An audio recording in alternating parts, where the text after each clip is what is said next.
Hello, everyone. Today I had the pleasure of talking with Julian Diaz, who has an organization called Mission 991. Now, Mission 991 gets its name from the parable of Jesus in Matthew 18, where he talks about if a shepherd has 100 sheep and loses one, he leaves the 99 safe while he goes and finds the one that is lost.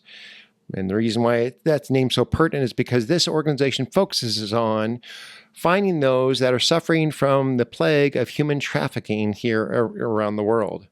Now, his time in the military has given him unique skills and abilities to find patterns of, to recognize patterns and behavior where people possibly might be victims of this, and go and seek and find them, seek and find those people that are suffering from human trafficking, that cooperating with other governments in, say, Central America and the Caribbean. We talked about some of the times where his travel has taken him places where he had to go and detect where people were and participate in how they were basically liberated from that type of slavery, from modern slavery, and how the ways in which the programs that can help those people recover and have lives after that.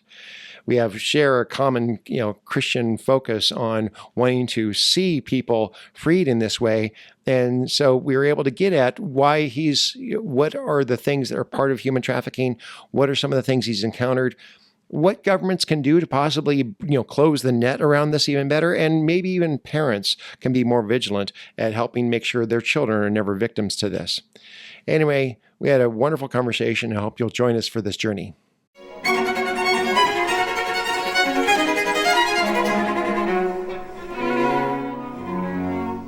So, Absolutely. Thank you for coming to recording? Really appreciate you coming to join me. Saw a movie a couple of years ago that was with Jim Caviezel. Mm-hmm. That was Cry of Freedom, I think, or Sound of Freedom. Was that it? Yes, so Sound of Freedom.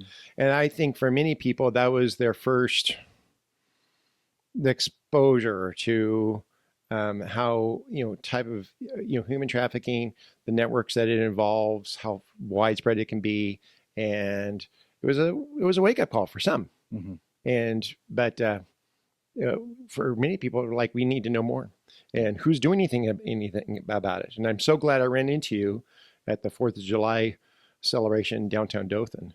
But anyway, I don't want to talk too much, but if you could just kind of introduce yourself, and let's talk for the benefit of who sees this, what you do and what's got you into this. Sure. And then we can circle back to the movie, because I know that a lot of people have watched the movie, and it raises a lot of questions. And so that's a big part of what I do with Mission 991 nonprofit here out of Dothan. But we operate a lot in Central America. It's just kind of where a lot of my connections and requests are, but we kind of answer the call wherever we can. Obviously, time and resources is always a battle there, but a big part of what we do is addressing educationally what is the reality of trafficking and the way that it presents itself versus the Hollywood version of it, right? And there's a lot of that in that movie. But every pursuit has a mythology, or it's been mythologized in some way. Yes. I mean, movies aren't supposed to be accurate. They're supposed to be a conversation starter, if possible. If Absolutely. They can. I mean, I know a lot of firefighters will have backdraft posters up on the wall of the station. You're like, you're not embarrassed by that? I'm like, yeah, but you know what? That's the closest anyone's going to know to kind of like, what we do, even though we can point out all the inaccuracies all day long.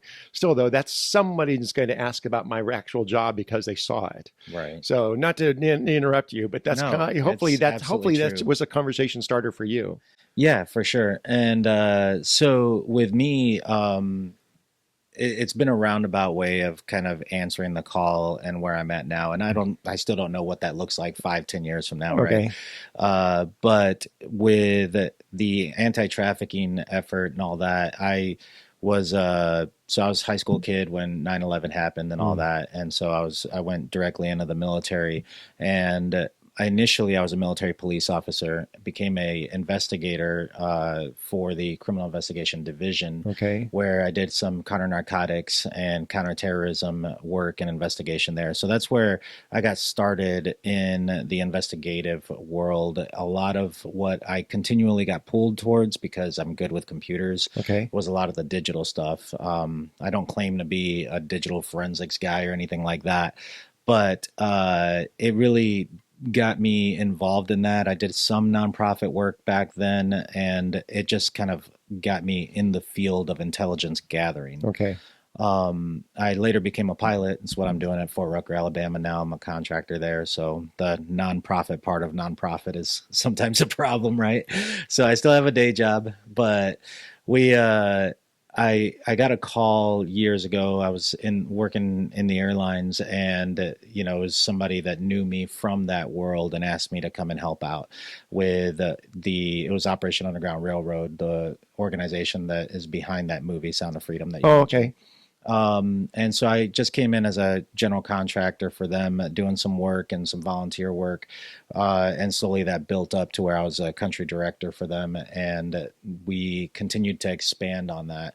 Eventually, Operation Underground Railroad and the team that we were operating with in Latin America had some kind of differences in the direction that they wanted to go, and they wanted resources to go elsewhere. So they shut down operations in Central America. Okay. Well, me and the rest of the guys there, we were vested in the communities and the partnerships and agencies that we had. So that's kind of where Mission 991 was born. Okay. Named it Mission 991 after Matthew 18. We leave the 99 to go after the one. Right. Right. And Okay. when I got that call, that first call to assist with anti-trafficking, I kind of went back and forth, because I remembered the perceived pressure and urgency behind every case that I used to work, right? Mm. Because when it involves children and things of that matter, the stakes are high. And I remember looking at my wife and telling her, well, if it works once, then it's worth it, Right. right? Right. Whatever it takes, it's worth it. And it kept working. And so here we are a couple years later, and we're still trying to answer that call the best we can. We have some ongoing operations in Latin America, Central America predominantly. Um, it's kind of a three-tiered approach of what we do. So we try to educate the public and bring awareness to it.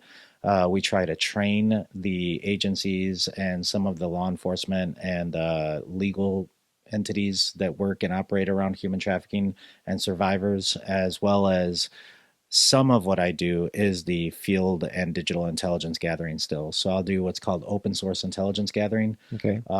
But all of this stuff is not me just going out there and doing it, which is really, really important for the audience to understand. Right. These are partnerships and memorandums of agreement that we have with the host nation. And so everywhere that I go, it looks a little different, because when I'm asked to come in and be either somebody that is going to be there as a liaison, as a support, or if they're going to ask me to get directly involved, we'll do up what a memorandum of agreement between our operations and what they expect. So those left and right parameters, right? Okay.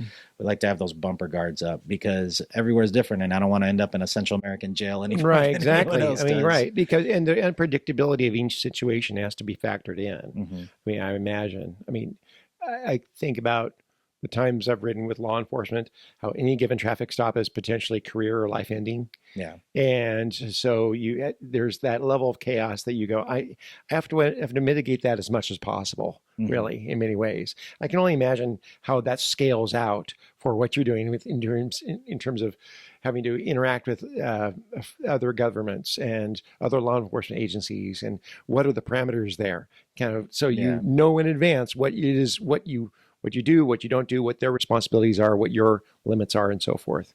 Yeah, and it's important to deconflict a lot of this work as well. And I find that a lot of people that want to get involved, they have a heart and a passion behind it. They just don't know really how to get started or what to do. So, I remind people all the time, do what you do, what God has given you, Hmm. your gifts for, and just do it well and do it with pride and, follow through with what you're called to or led to give or to assist with. So that looks different for everybody. Right. If you're a baker, then bake and be Right. the best baker that you can. Right. But, $5 towards an organization such as Mission 991 puts those people that have that training to work. So we have, people talk about the dark web and stuff like that. Yeah. And I'm not super into all of that stuff either, and coding and all this stuff. I'm not that guy. But I know people that Right. do, Uh-huh. and they have bills and families to take care of and everything. So if we can put those guys to work to go find these children, then, that's what it takes to get the community involved behind it all. I think for many, it's there's almost not, I don't want to say out of sight, out of mind, but just like for those who might care about this, Hmm. it's not something they think is happening in their arena Right. or their community.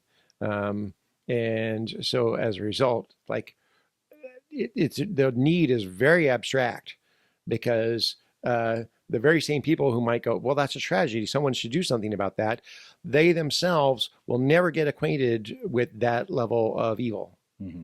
They might not, they don't know that they've actually come across anyone who needs that millstone around their neck tossed into the Lurienton Trench. Absolutely. And one of the things that I remind people of, I make myself available to come and speak at different audiences, whether that's a corporate setting or a church setting or an educational school setting. And again, just separating what's Hollywood, but what's Right. reality. And I find that there's a lot of confusion around the word human trafficking as well. Okay. It's kind of become a little bit of a buzzword. There's some celebrities out there now that are pushing it, and like I said, it has a very emotional response to it, and everybody wants to get involved. But there's all these labels that we like to put on things, and the quote unquote bad guys don't really have that problem. So, right. So do you have technical definitions that you have to work with? Yes. So what would be examples of those? Again, every country is going to be slightly different, but the overarching kind of United Nations definition of human trafficking is the use of force, fraud, or coercion. Okay. And so we have to prove those elements of force, fraud, or coercion in either labor trafficking or sex trafficking. And those lines blur. I imagine consent is something of an elastic term across borders also. It can be. One of the things that we try to attack all the time is kind of a multi-tiered approach to the human trafficking problem, because a lot of times, and I love law enforcement. Coming from that background, then I fully support all of our law enforcement.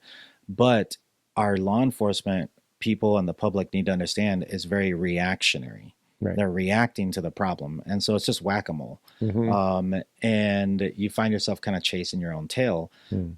which is an important thing. We have to continue doing that. But the only way we're going to get in front of the problem is to be proactive about some of the problems that and some of the markers that might push people towards some type of human trafficking event or lifestyle. Okay. So that the way that I approach that, and again, it's that conversation is different depending on the audience. From a faith-based approach, we have to understand that there's a spiritual side to all of this. Right. And what we're discussing, human trafficking, because that's the new buzzword, it's just slavery. Slavery has been around for thousands of years. Right. And so we're still talking about that slavery, that ancient problem of just like not seeing that imago Dei, the divinity or respecting that person's self awareness and self consciousness and just loving on humanity. Because if you saw people that way, then this wouldn't be a problem. Well, my archaeological research was on religions of ancient Mexico, and I remember reading specific codices and arguments that were taking place among Spanish friars and arguing with theologians back in Spain and with other Catholic authorities on the humanity found within these Indians of New Spain. Basically, and if they bear the Imago Dei, then can then if they bear God's image, then they are convertible. If they are convertible, are they enslavable? And it's like that, that was actually you look at that now and go, what in the world are you doing? But that would have been a big topic for them. Yeah. Is, how much how much are you actually going to treat these people as humans and not just things? Mm-hmm. And it's something that has never gone away. Now, tell me this statistic I heard from someplace I can't even remember, whether how it's accurate, that slavery is actually in many ways more prevalent now than even in the controversial 17th century when America was even being founded.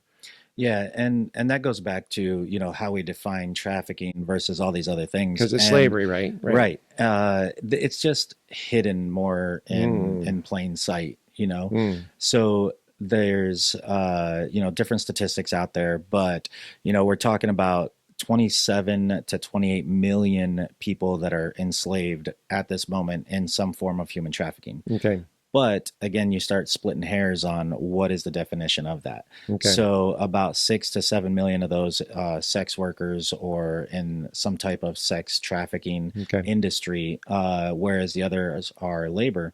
And so really that just comes down to, again, that force, fraud, or coercion.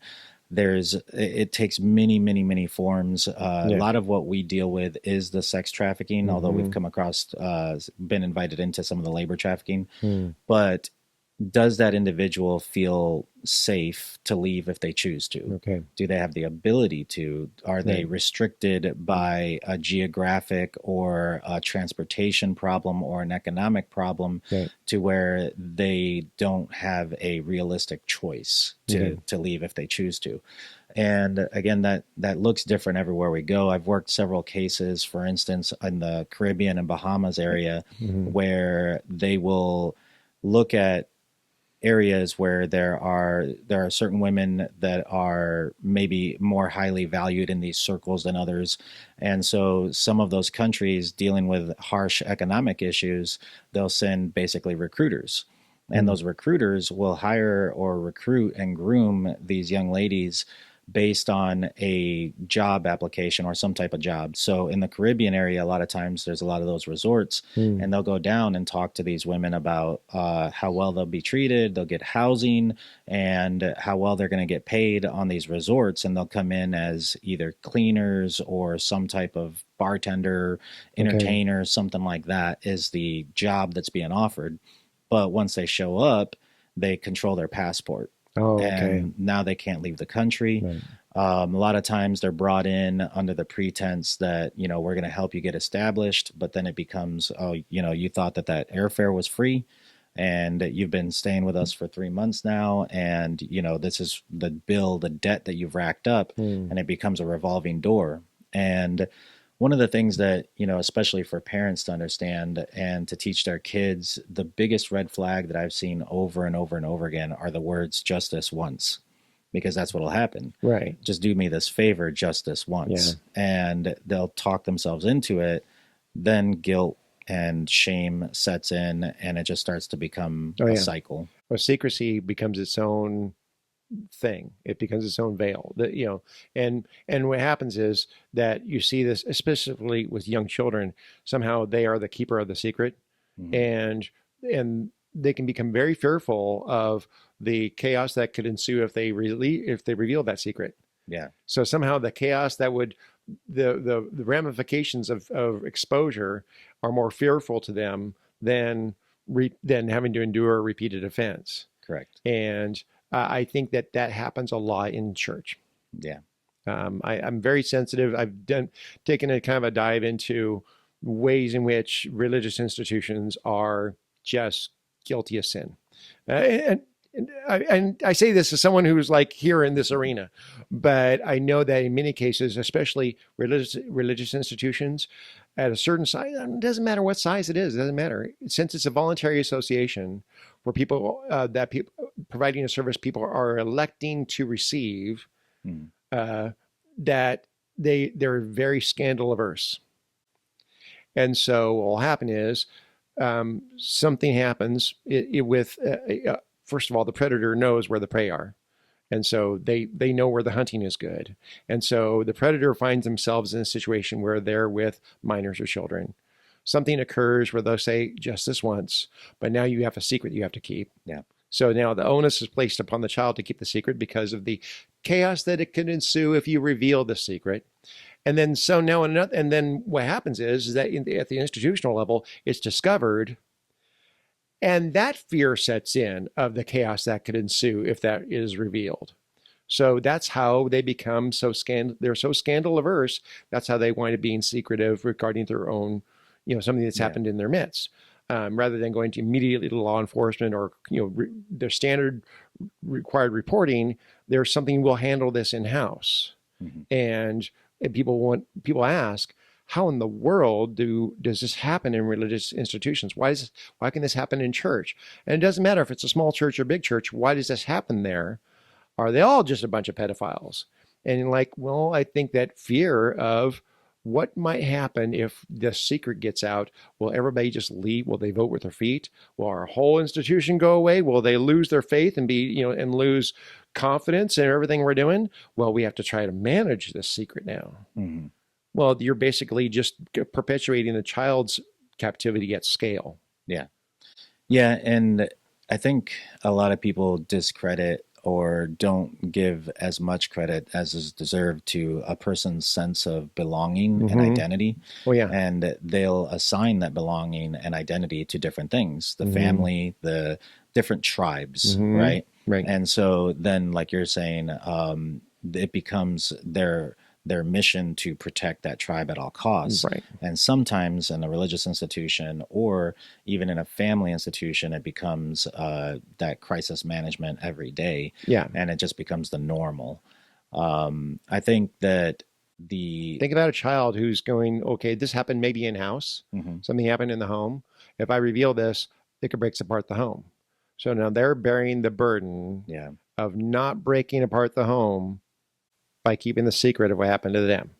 Well, and I deal with a lot of that cultural, systemic trafficking and abuse, and those lines blur all the time. But at the end of the day, abuse is abuse, and exploitation is exploitation. Right.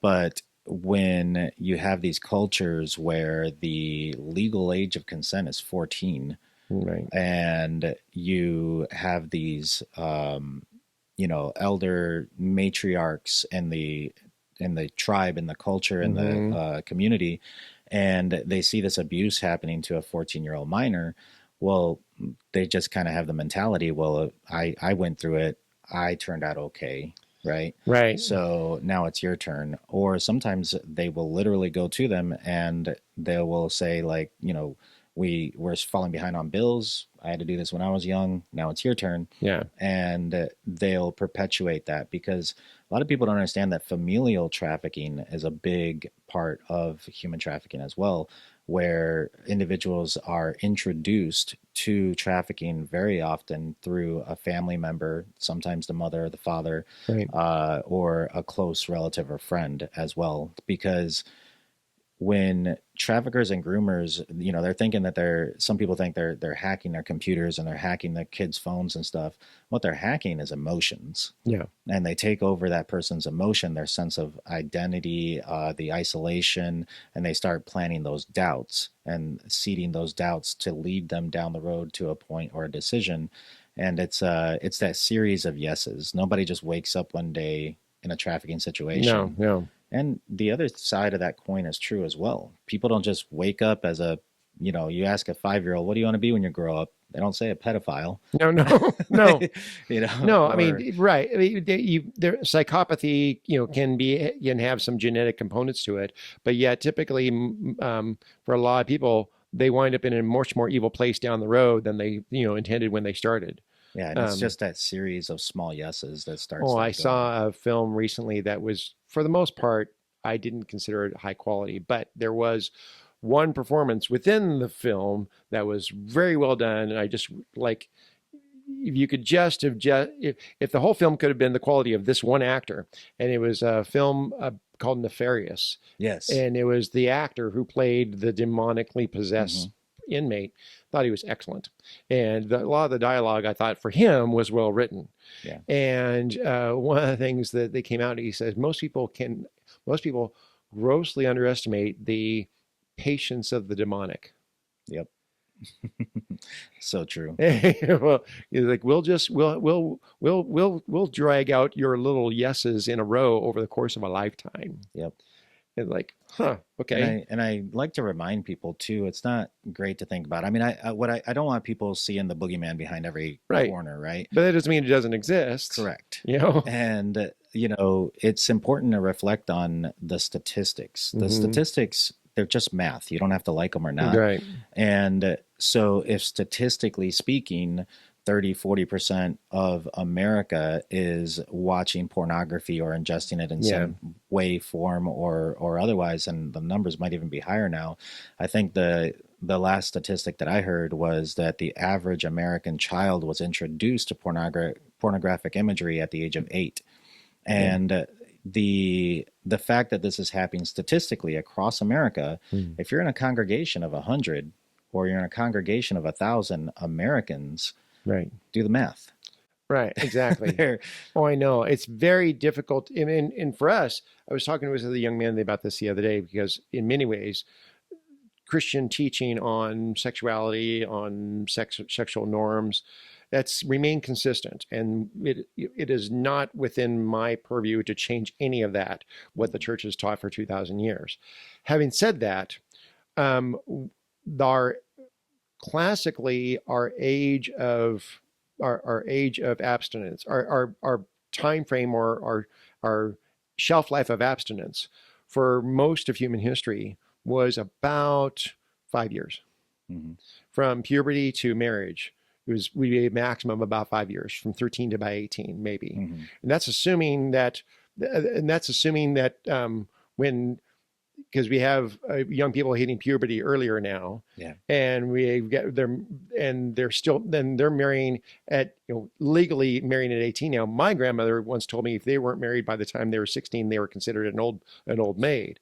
So that's a maximum of 5 years for the most of our country's history. That's a maximum of 5 years you would ask someone to be abstinent in that age, when they're going through all their emotional roller coaster. I mean, they're a hormonal roller coaster. That's a maximum of 5 years. Now it's closer to 50. We've tripled that because, one, puberty is happening for young people earlier, and they're marrying way later. In their late 20s, maybe early 30s. And so now what we've done is we've created a situation where we've almost entirely taken away the hope of healthy sexuality for them. Because what used to be that short window of abstinence has now tripled. And in place of that, we're throwing in all of these other unhealthy avenues of sexuality, and we have no idea where it's going to go. This is a cultural experiment that we're still in the middle of. Absolutely. And I agree with a lot of that. Because I've been saying for a long time, America is a cultural experiment. I mean, this has never happened before, ever in the history of the world. And it's fantastic, and I love this country, but the needle has been shifting for decades now, the wrong direction. Right. And we see it in our youth now. And I know it's always the old guys, like back in my day, old curmudgeon. Yeah. But there has been turn that rock and roll stuff off. Right. I mean, but there has been a big shift away from just, basic respect, ethics, and morality.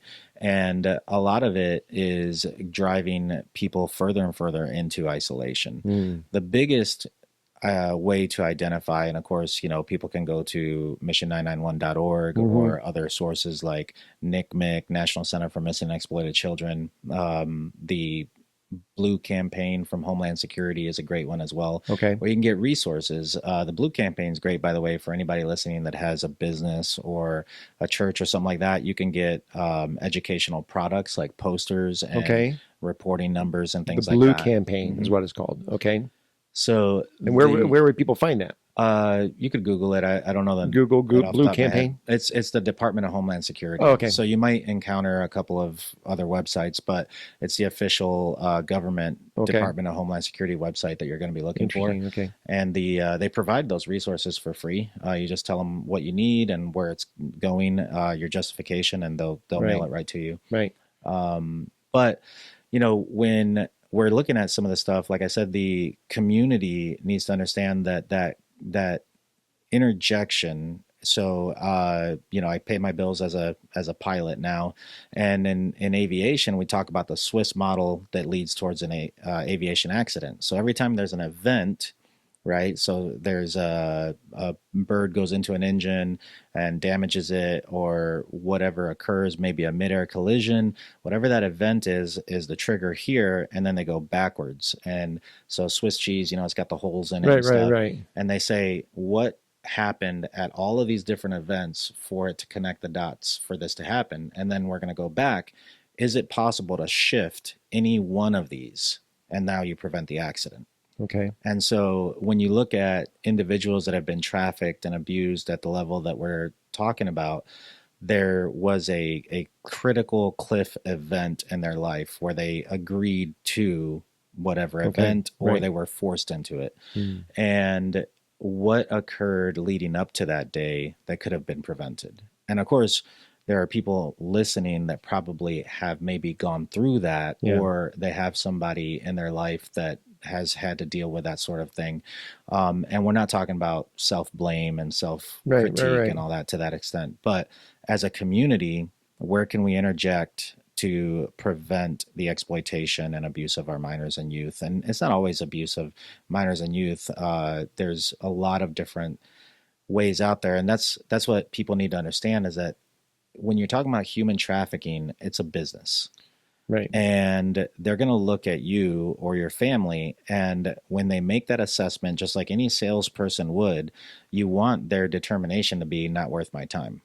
That's too hard of an enclosure. It's too defended, not worth my time. We used to call that being a bad mark. Because my long ago I taught martial arts full time. Okay, yeah. And my pre-ministry career was, and we would talk about this in rape prevention classes and so forth. And people I talked to who had been grown up on the street, they had to educate me, because they said, you live in this pristine suburbia. I'm like, don't talk to me. Tell me what you know. And they would talk about how it's lions of the Serengeti. It's that gazelle is too much trouble. I can't the lion's assessing. I can't take down that gazelle. If I expend too much money, expend too much energy taking that gazelle down, I won't have any left over to defend that kill. Mm-hmm. So therefore, that's a bad mark. Meaning, it's like, nope, I'm moving on. There's going to be plenty of other opportunities that are a good mark, where I can both take it down and have enough energy left over to defend my kill. And so you expand that out, or you apply that to basically, it was a rape prevention class, but ways in which all the different ways to make yourself a bad mark, changing your routines, be situational awareness, having any time a person's even training the art, they're changing their countenance slightly in a way. And so the more a person trains, the percentage of them actually ever encountering a predator drops sharply, because the predators are all watching going, nope, nope, nope. Okay, that one. Yeah. And so there are probably a lot of different ways in a human trafficking standpoint where people can be educated to be a bad mark. In a sense. Absolutely. And your children as well. And people are always looking for that one magic thing, right? That's going to prevent their kids from being groomed or whatever. And short of, Little House on the Prairie, living and being isolated. Little House on the Prairie had an episode about that, probably. So there's the truth is, hurt people, right? And the world is full of hurt people. Mm-hmm. And so the approach, really, there's no one magic thing. It's a multi-layered thing that you're trying to implement, which are digital device security protocols. Okay. Nothing that's, and it sounds complicated, but it's not. A lot of this people can Google. Right. There's a fantastic YouTube video. Oh man, it just jumped in my head, but I can't remember her name, but she's a mom, and she's like a computer engineer, and she puts out these videos. But if people Google them, there's so many resources out there. Your phone is more than just TikToks and right. cat videos. But you can multi-layer this, parental controls and some apps that are out there like Bark, and for self accountability, people have probably know about the Covenant Eyes, Yeah. other ones like that. One that I like telling people about is it's a Christian organization, protectyoungeyes.org. Okay. I don't know them personally, but I love that they have a very practical approach to apps and Mm. softwares and things like that. So your kids will come home and say, "I need to download, Cake 3 for this class project," and you're like, "What is that?" And these apps are always changing, and you can go on there and search it, and Yeah. most of the time they'll have some kind of evaluation, like these are the pros and cons, these are things to consider, and Mm. then you can make an informed decision. It doesn't mean it's an automatic no, Right. but you don't have to put these things into the hands of your children right No. off the bat. And in the implementation of any one of these things can make someone a worse mark along the way. Yeah. Where you're not as easily marked by the predator.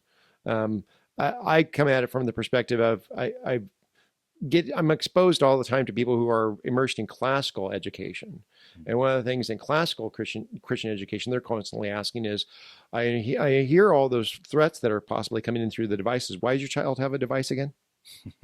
Yeah. And what was Yeah. this great necessity that they had all that screen time? Argue for me why your child is being babysat by a device. I mean, so they're starting from the very No, ground level, absolutely. right? And the data's out. I just put it out on a different podcast that was talking about some of this stuff because there's a research was done on a large data set of youth that they tracked, and what they found was when it came to pornography and other types of let's say harming activities online digitally, that the age was 13 was kind of the hard one where the data spiked, where Okay. if your child was given a device at 13 or younger, then every year increased their likelihood of being addicted to or involved in this type of behavior. I see. Um, and I'm a huge advocate of just delaying that as often or as long as Yeah. is practical. And it was hard for, my age group growing up because we were getting used to these devices and we didn't yet have the data Right. to know what the long-term implications were going to look like. And our approach to these devices is very different. Right. From my age group, getting that, when teachers were like, "You're never going to have a calculator in your pocket every day," and it's like, "Yes, I am." Right. So but I still view this device as a little computer, Oh yeah. and I use it as such. Oh, that could have powered the Apollo 13.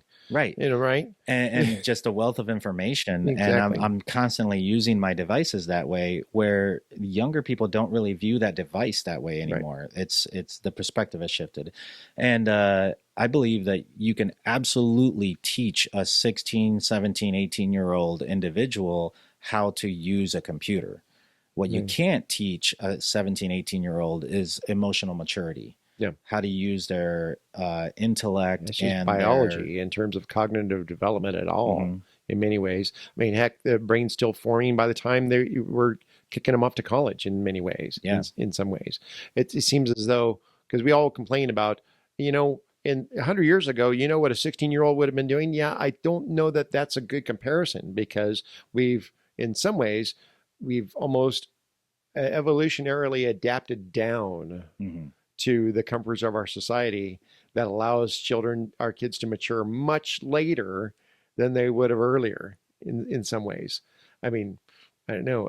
That's my just my No, thoughts on it. But absolutely. And there's that been I don't do the politics thing, but you know, too much. I don't dive into it. But in terms of our that's too bad because I'm going to education, ask you about that. well, I mean, I sure, but If there are what? specific laws that we could be pursuing that that we're not. Oh, absolutely. I'll make a note and then come back to that. But Sorry. with the younger generation, though, I think that our education and other areas in our country have taken somewhat of a socialist approach to things where, Mm, no child left behind, all of that. mm, And because we don't allow anyone to fail, we've dropped the standard to mm. the lowest level rather than everyone rising to that standard. And Right. you're going to have some that fail, maybe at that, but then they might discover their other gifts in other areas. But when it comes to the approach that we've taken to these devices and bringing them into classrooms and everything Oh, yeah. else, it's just there's no respect for what that device potentially can do. And I used to explain this to my daughter as she was growing up. You know, would you feel comfortable? I had this conversation with her. She was like 13, and I caught her and her mom caught her talking to other people online and doing all that stuff. And she's like, "I'm in control." No, you're not, kid. But I tried explaining to her that that device is a two-way portal. It's a two-way door. Yes, you Yeah, have access to all this information, but it has access to you. that's right. And if you're taking that device to your bedroom, then it's isolated access. And you wouldn't feel comfortable with me dropping you off in the middle of Central Park, surrounded by 3,000 strangers in the middle of the night. You just wouldn't feel comfortable. Right. But that's exactly what's happening when you're opening this device. And even worse, at least in Central Park, you have randomness occurring Yeah. where that individual there might be a cop and he's just off duty and he's going to protect, versus that might be a bad guy, but he's not sure. And maybe he goes into the park looking for you again throughout the week. Maybe he sees you, maybe he doesn't. Right. Well, online, that can be specifically targeted through an Right. IP address, a username. That individual will get a ping every time you come online. Right. And going back to just the business of human trafficking, they're going to evaluate you and your family, and they're going to put you into a sales funnel. Maybe I can sell you drugs, make Right. you a client. Maybe I can sell you a human. Maybe that's labor for your business. Mm-hmm. Maybe that's sex trafficking for gratification. Whatever it is, I'm going to evaluate you and put you into this sales funnel, and I'm going to try to sell you something. If I can't sell you something, maybe I can sell you. Maybe I can make money off of you in some way. And so it's a business. And when people divorce themselves from that emotional reaction to human trafficking, they can start seeing it that way a little more clearly as well. Well, one of the phrases I heard with because we all got addicted to social media, and we thought, well, it's this free thing. Nothing's free, and because what I learned was that when the service is free, you are the product. Mm-hmm. Be- Yep. because the company is what's their business model? The business model is focusing in on you and selling everything that can be collected about you to whoever needs to advertise to you. Absolutely. Just And look at Google. right? They don't charge you to necessarily do a Google search. Gosh, yeah. It's a How many times I'm multi-trillion talking dollar. to my wife in the car about something? Her phone's sitting over there. Yep. It's behaving itself. It hasn't jumped up and attacked us recently, but it's over there in the corner. And yet we're having a conversation about something I think is just between us. Not so much, Mm-hmm. because instantly those advertisements start happening Yeah. on whatever, app that we, open next. And it's really rather creepy. Somehow we've all gotten used to that level of creepiness. It's almost entertaining, but you realize, no, there's a dark side to that. And I try to remind youth all the time, like, you're special, but you're not that special. No. There's, statistically speaking, if you're a guy and I put some scantily clad beautiful girl in Right. front of you, you're gonna slow your scroll down, Yeah. and it's gonna catch your attention. We're Right. biologically engineered that way, and that's by God's design, so that we can go forth and multiply. But it's been corrupted. It's been, the when I do talk about human trafficking, a way to understand it is you can think of like a three-legged stool, right? It's a very stable platform. And when I look at my investigations, when I'm doing field intelligence gathering, open source intelligence gathering, I identify patterns. It's one of the things that makes an investigator an investigator. And so, we're living in God's design. It's, it's a fallen world, but it's God's design. And, the Trinity and all that. And you see this replicated throughout the world in nature and everywhere around us. And so when you're looking at human trafficking, it's a very stable platform held up by three legs. If you take one out, the whole thing topples over. Okay. So you have the victims, you have the traffickers, and then you have the institution, or the traffickers being like the institution, and then you have the customers. Demand. Right. Right. And So if you were going to take out the world's largest retailer, how would you go about doing it? And I'm not saying compete with them, Right. just have them removed off the map. Right. So, there's different ways and approaches to that. And one of them being the victims. So you harden the victims. That's what we're talking about with parental controls. And parents need to be very careful when you are allowing your children to have access to an app that allows conversations to occur. Okay. And there are good apps that have a lot of protections around that. Okay. But then what you want to keep an eye on is if those conversations are moving off platform.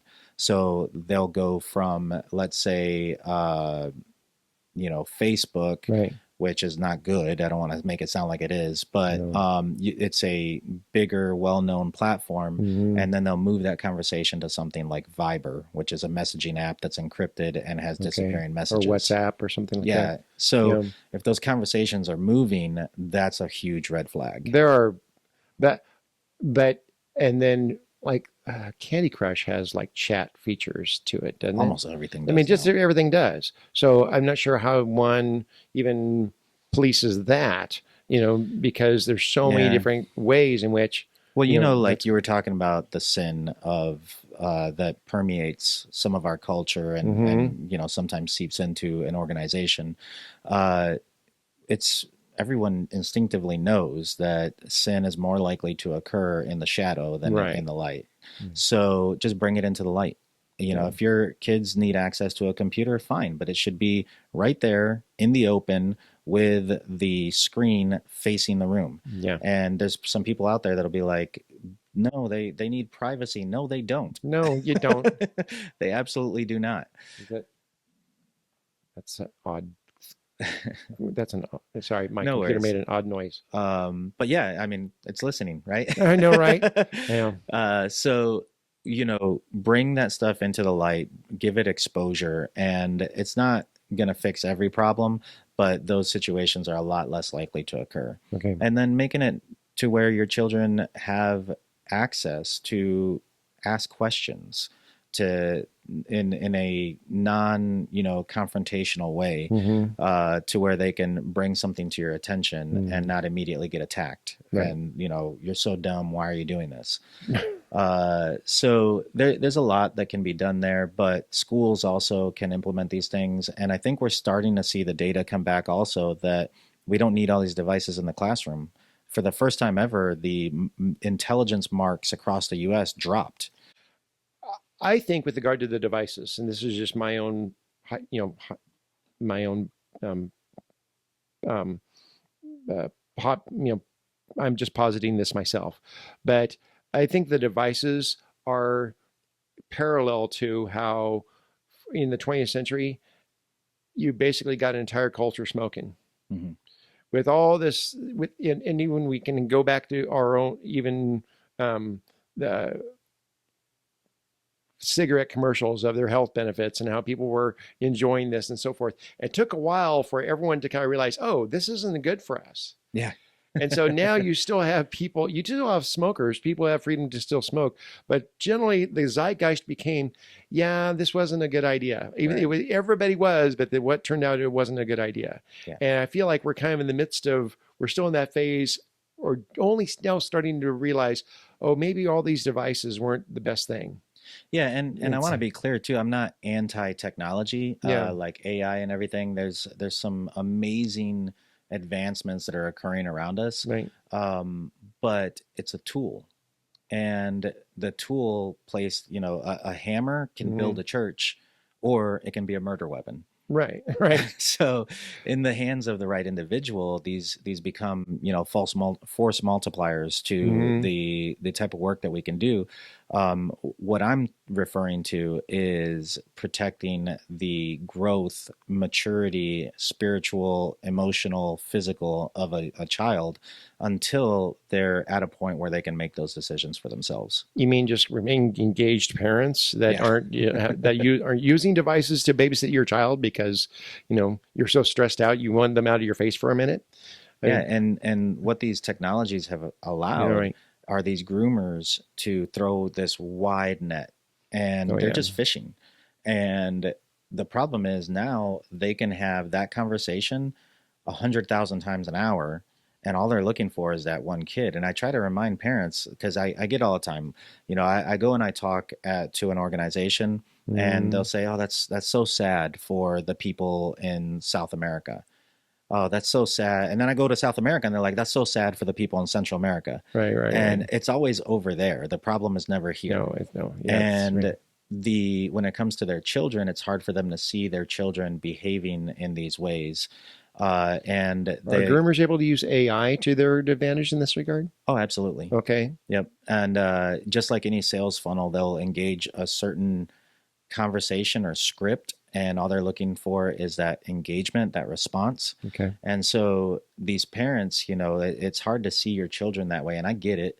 But we need to remember that what we're preparing for and defending against is not our best day or even our average day. It's our worst day. Hmm. So, your daughter might be the type of person to never ever engage or have these conversations, and I fully agree. However, that day she went to school and spilled, chocolate milk down her shirt, had to go get that cleaned up, and she got dumped by her boyfriend, and then she got, bullied and made fun of by her friend group, and she failed that super important math test in the later period because her mind was somewhere else. She walks in the door, she's a little grumpy, mouths off, and what do?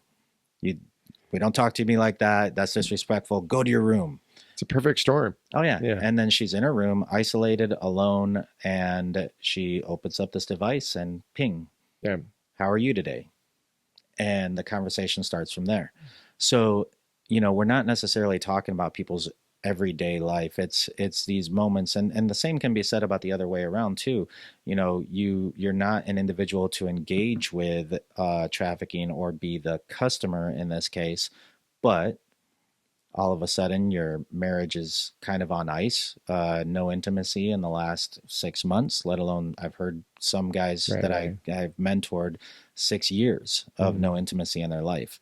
And now you have this opportunity on this business trip, Yeah. and the product is there, it's available, and it just becomes a lot harder to avoid that sin. And these are the things that are the stumbling blocks that are put in front of us, right? Um, so, you know, the going back to we have these victims, we can harden those victims and be more involved as parents, as church leaders, as community Mhm. personnel, to give outlets, healthy outlets for these individuals to mature, and then protect them from some of the things that we know are targeting them. Right. And then the other one would be the customer. And so for that, we just want to drive them away. So Yeah. that there's twofold on that. We have laws and legal systems that make it harder for that storefront to be plastered, right? So Right. if you Right. can't advertise, if you can't sell, Yeah. then you're going to make less money. And if people are making less money, they'll go do something else. And as a customer, also the other one that we fall back is just good old fashioned fear. If we're making arrests and we're putting those arrests in public forum and putting them on Facebook, then they should be more widely known, and it creates fear. Yeah. One that I like to bring up in youth is that engagement in pornographic content and in some of these behaviors will impact, it's scientific, Mhm. it'll impact your erectile dysfunction Oh as you yeah. grow older. It has And physiological reliance, effects for them too. Yeah. yep, Right. reliance on medications, intimacy, connection, Yeah. affection. It's going to impact your marriage and all these things. And not to mention transmitted diseases, sexually transmitted diseases. Right. It's not pretty. You've And spent your productive energy in that arena mhm, on things that were unhealthy for you, and then now you lack that capacity for your healthy outlets. If for whatever reason you're able to recover that, mhm, you're able to recover that connection, then say with a spouse, or you get married and you get married or whatever, now you've potentially have this healthy outlet, but you've damaged yourself in some capacity in that, so yeah, we see that. no, absolutely. And the outcome and the repercussions of your actions today, will have these issues with you later down the road. So are you going to make that decision today that's going to drive you there? Seeing somebody, when I was Except younger, if you're in the Philippines. right? No. You say this because my wife's from the Philippines, Mhm. and um, their tobacco warning labels are pictures. Mm. And so here we just have like a little text that says the Surgeon General says smoking is bad for you. There they actually have an image, a picture on the pack, on the cigarette pack of a guy dying of emphysema in the hospital bed, saying smoking causes emphysema, or birth defects. There's a small child Yeah. in the incubator. And they're nasty. You And almost want to people collect all still of them. choose to. You're still going to They have a still segment do. of the They still population do. that will still Oh do that. gosh, you see this. You do see that every now and then. Where you ever seen the person who's got the trach, Hmm. open when they still want to put a cigarette up to that? You're like, dude, you're just give it up, man. You Yeah. damage yourself so much. Nope, I still got to do this. And I think that in many ways, you're right. Pornography is the same issue, where you could tell someone you're participating in a crime scene with your OnlyFans subscription or whatever else other site you go to, Hmm. because of the trafficking that occurs there. Because who knew that pornographers aren't all ethical about this? And you're participating in the crime scene there, and they go, oh, and they feel badly, but somehow that dopamine hit, that Yeah. addiction rush, keeps bringing them back, Hmm. and it's tough because we are so saturated Hmm. in many ways. I mean, one of the chief things affecting Christian men. Hmm. I mean, I myself participate in various different discussions among Christian men. They're like, how do I do this? I mean, I'm just swimming. I'm swimming in a culture I'm in the fishbowl trying to not to be wet Yeah. in a sense. And you're like, Well, I get you. and a part of that dopamine addiction does have to do with just staying busy. I mean, Mm-hmm. like we said, like the American, social experiment has led to more off time, more leisure time than ever before. And back in the day, you're hunting, gathering, Right. you're shoulder to shoulder with other men in the community, Yeah. and you're actively just surviving. And slowly we've gone to more and more and more leisure time, and it's absolutely true, the idle hands and all that. This is why I really disagree with Elon Musk when he paints utopian images of the future Mhm. where AI and robotics will be able to handle almost all labor, and then humans will be able to kind of operate in some less laborious fashion. And I just see that as so self-destructive. Yeah. Well, we know. I mean, it's in Genesis, right? Like Right. we were Aldous given Huxley, I think, work. has something to say about that as well Yeah. from Brave New World. No, you're right. Genesis, like at the primordial level, we must be about tending the garden. Hmm. The labor that you must perform. Well, the Solomon touches on this, that all a man can do is eat and drink and enjoy the work of his hands. This too I've seen is a gift from the Lord. Hmm. And so this idea of busying yourself with purposeful work and the labor that gives you satisfaction, these things all kind of in a circuitous way bring us back to our grandma telling us that the idle's hands are the devil's workshop. Absolutely. And nobody likes to toil just for the sake of toiling. Right. It's purpose driven. So if Mm-hmm. you find that purpose, Micah 6:8, it spells it out very, very clearly: justice, mercy, and walk humbly with the Lord. Mm-hmm. So, it's justice is something that we absolutely have to regain and reprioritize. And it's Mm-hmm. been a small incremental attack on our language, especially to our youth, because you have different organizations that have different goals. So you have communist movements, you have socialist movements, you have the LGBTQ community, and all these. And what they do is they hijack words. Right. So words like pride is not necessarily a bad thing. If you have pride in yourself and your community and things like that, you have all these things like calling someone a hero, and it's so courageous to do this stuff, and they're pulling words from Oh, I know. battlefields and all these things for these very whatever. But that identity attack has been incremental, Right. and it's just that return to what are the things that we're going to hold sacred, and how are we going to defend them, and having that justice forefront, and then having the mercy and compassion to reach out to those that have maybe stumbled and fallen, and bringing them Right. back into the fold.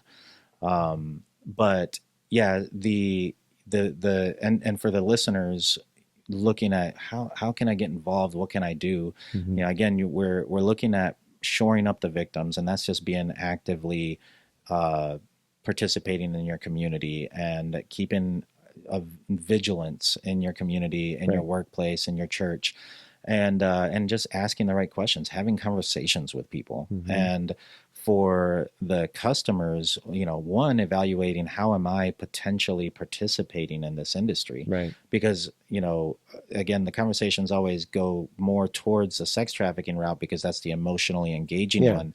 But the numbers are more people stuck in labor trafficking than sex trafficking. Okay. So 28 million total, about 6 to 7 of those in sex trafficking. The vast majority is labor trafficking. Mm. And so, how are you voting with your dollar? Where are you spending that dollar? It's And tough to nail down mhm, because I can't imagine how one lives pure of that in a culture where money's tight. mhm, You, the people outside the U.S. tend to look at the U.S. as so rich as like, well, everyone's just swimming in loot, right? And like, no, it's really expensive to be here in many ways. And so someone is shopping at that store that seems like it has, you can furnish your home and clothe your kids for a lot less than everywhere else. And then the guilt trip comes in.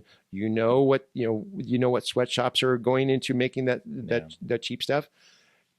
Yeah, I know. I don't know what to tell them. I'm not willing to. I don't know if I'm willing to kind of like yeah. guilt the No, lower absolutely income not. people for No, they shop. they should absolutely not have any shame over that. And Yeah. and this is just my experience in this.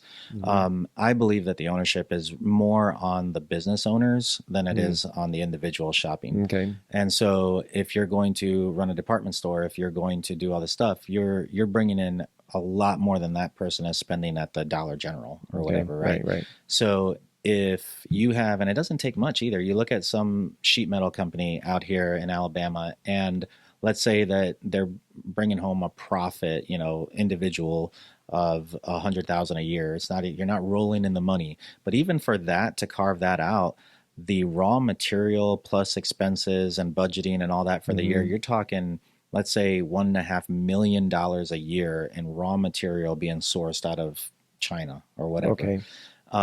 And for that to trickle down and then expenses and all that, business owners know it just gets eaten away. Right. But 1.5 million isn't nothing. Right. And have you ever hopped on an airplane and gone over there to see, you're sending these people $1 million a year. Have you ever shown up and just seen what conditions the workers are working in and how they treat their individuals and if there's respect and dignity there? Mm-hmm. And if a lot of our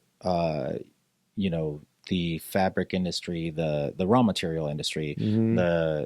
that is moving goods and including the food industry, if you were to take personal ownership in where you're sourcing materials from, then we can start to dry up some of these regions that just routinely and culturally, systemically Right. abuse people. Well, I don't know where the solution is though, because in many cases, that that business owner who's getting their raw materials from some source, that's I'm making assumptions about their profit margin Mm. and what their expenses are and versus payroll, considering all the payroll taxes and everything else that are placed upon them, because we know that payroll is the largest expense for any business. But then their insurances and all their taxes and everything else they have to do. What's left for them in terms of their profit margin? And if they can't get their materials from that source, then are they able to maintain a competitive edge and even stay in business? So my question always is, where's the line that we land? Because for the most part, most of us are not sitting in front of CEOs saying, Mhm. hey, you need to do business by your conscience. Yeah. Most of us are interacting with their consumers. And so if we're trying to inspire people to be conscious or consumers of conscience, Hmm. to what extent are we giving them the burden of shopping morally Yeah. based upon the practices of a business? I Well, mean, where's that separation where you say, hey, you know what? If you shop there, you're participating in the bad practices of that business. I right. mean, Do Well, it's tough to know. there is definitely a trade-off, right? Pros and Yeah. cons to everything, and it just makes me think. There's so many laws that are in our design, again, Hmm. patterns around us, and Hmm. one of them is the 80/20 rule, right? Hmm. I don't know if you're familiar with that one from Hmm. like business and everything. And so, from the listeners, if I have a business that I'm operating, 80% of my profits come from 20% of my customers Okay. because they're my best customers. Okay. And likewise, 80% of my problems come from 20% of my customers. Right. So I'm always trying to identify which one's which so that I Right. can pour more into the ones that are giving me profit and less into the ones that are the problem. Hmm. Um, and so I think when it comes to our consuming, it's the same true is going to be true there as Yeah. well.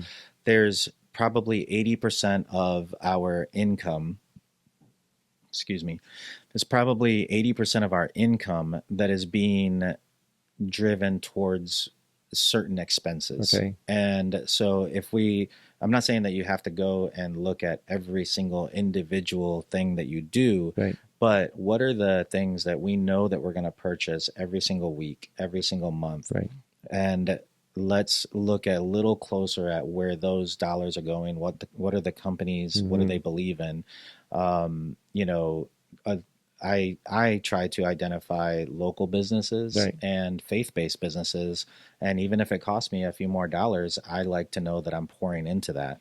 It, I have an example, but I first want to ask you. I want to ask you first before I jump into mine.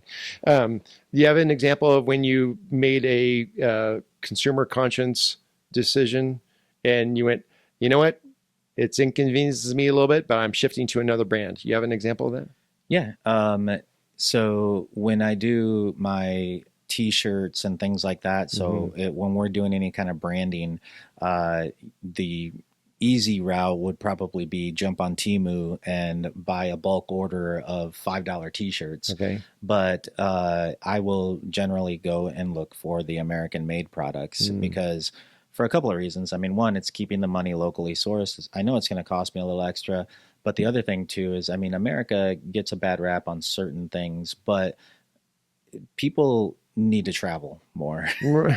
We're doing a lot of things right, and I love this country. And one of the things that we do get right, even though there are things that sneak in and chip away at this and get sensationalized in the news, but by and large, our law enforcement is very, very good, and our judicial system is very good. Mm. There are a lot of protections around our labor industries and Mm. things of that nature. Not that trafficking can't occur inside the United States, because I know that it does, especially in certain industries Hmm. like agriculture. But for the most part, there's a lot of checks and balances. So Hmm. statistically speaking, I'm a Mm. lot less likely to be participating in a labor trafficking or Okay. extortion or exploitation event if I source locally versus maybe from areas that we know aren't as Okay. good at keeping up with that, like Africa, Right. China, Middle East. Hmm. My example isn't nearly as noble. The Years ago, Gillette stepped on a rake with a really bad advertising campaign. It was just absolutely disastrous for them, and they had taken this. They had made the decision to create a commercial that seemed to um, uh, be an attack on what would be, in their view, toxic masculinity. And of course, for me, myself, and many other consumers went, "You're a razor company. What are you doing? You're you're you're you're supposed to be marketing to the best the man can get, right?" And so for myself, and apparently I wasn't the only one, because enough people were so decided, I do not want to support, even though for all Yeah. my years and I inherited that company from my father, they decided to shift to go out and look for any other brand that they could other than Gillette. I will buy whatever razor I can. It's just not going to be a Gillette product. As a result, it actually created an entirely new marketplace for all these other alternate brands of razors that never existed before. And a flood of new entrepreneurs came into that arena, came into that vacuum of people demanding wanting to, use products for shaving or grooming or whatever that was anything except Gillette. And that was a consumer conscience movement. And so if that can happen over the offense of someone going, I don't need to be preached at by some Yeah. feminist, ad agency, if they can do that and actually have a genuine effect in the marketplace, then certainly there are other areas where you say, listen, these are brands, and I trust that does your website have any of these where it seem like they're higher risk, Yeah. that fall on a scale of being higher risk than others? I don't, but there are Or is there liability organizations. associated with that? There are, what's that? Or would there be liabilities associated with No, that? I just I don't have the. I mean, the time is Oh, right, everything. right, Like I right. said, I have a day job. I do this outside and all the other I'm stuff, trying to give ideas, and the church. but But there are organizations though, and there's so many nonprofits out there that people need to be careful there as well, and see what if they're rescuing, how do they define a rescue? okay. Where are their dollars actually going if they give to an organization? There's Oh some gosh, very, charity very scam large is ones. amazing. Oh, there's some Some of the big money, largest ones big money. in human trafficking,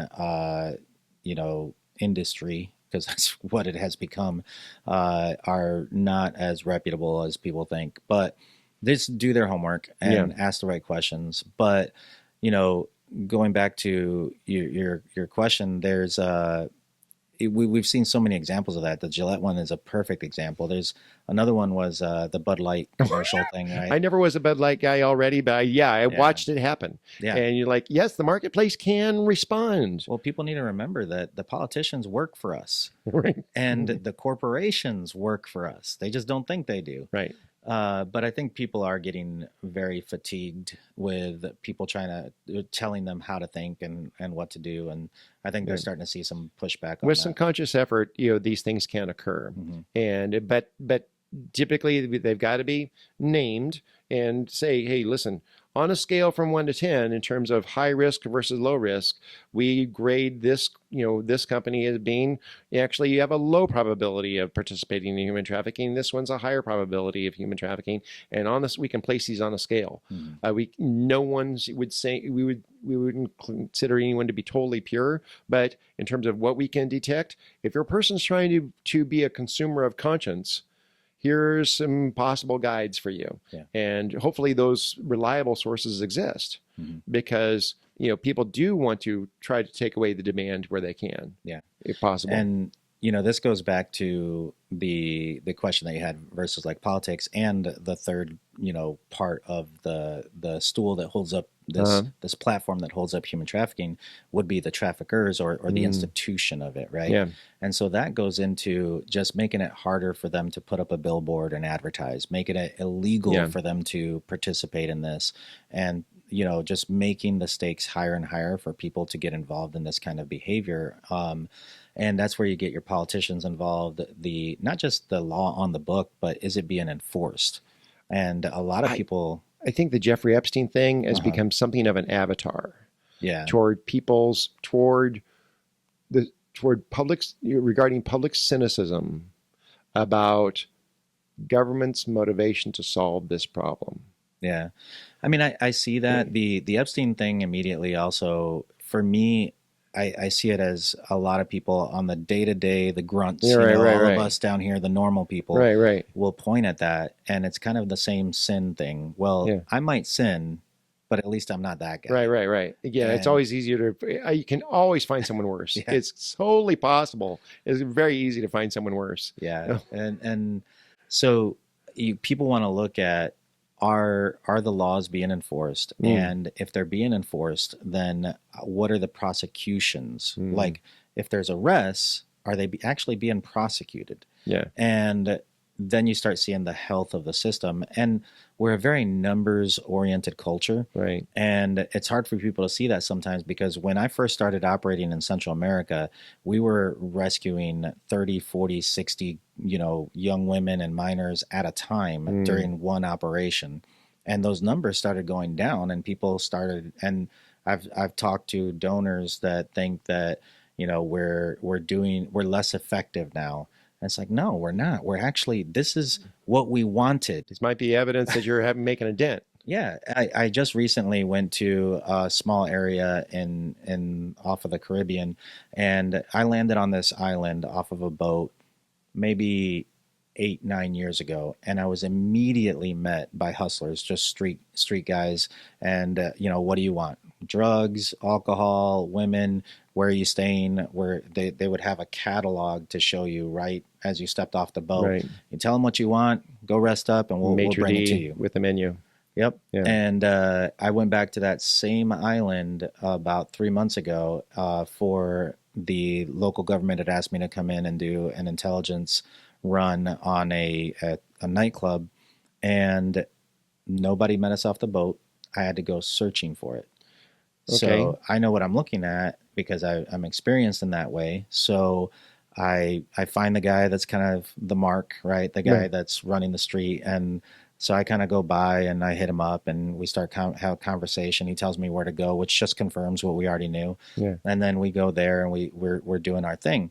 Well, it was a lot harder to get to it. We did find evidence of trafficking, and we did that did end up later going into an operation where they rescued 7 women out of that. But Mhm. it was so much harder to identify and find, and that's a good thing. Well, so that's encouraging news, but counter the claim that they're just moving the deck, they're just doing a shell game.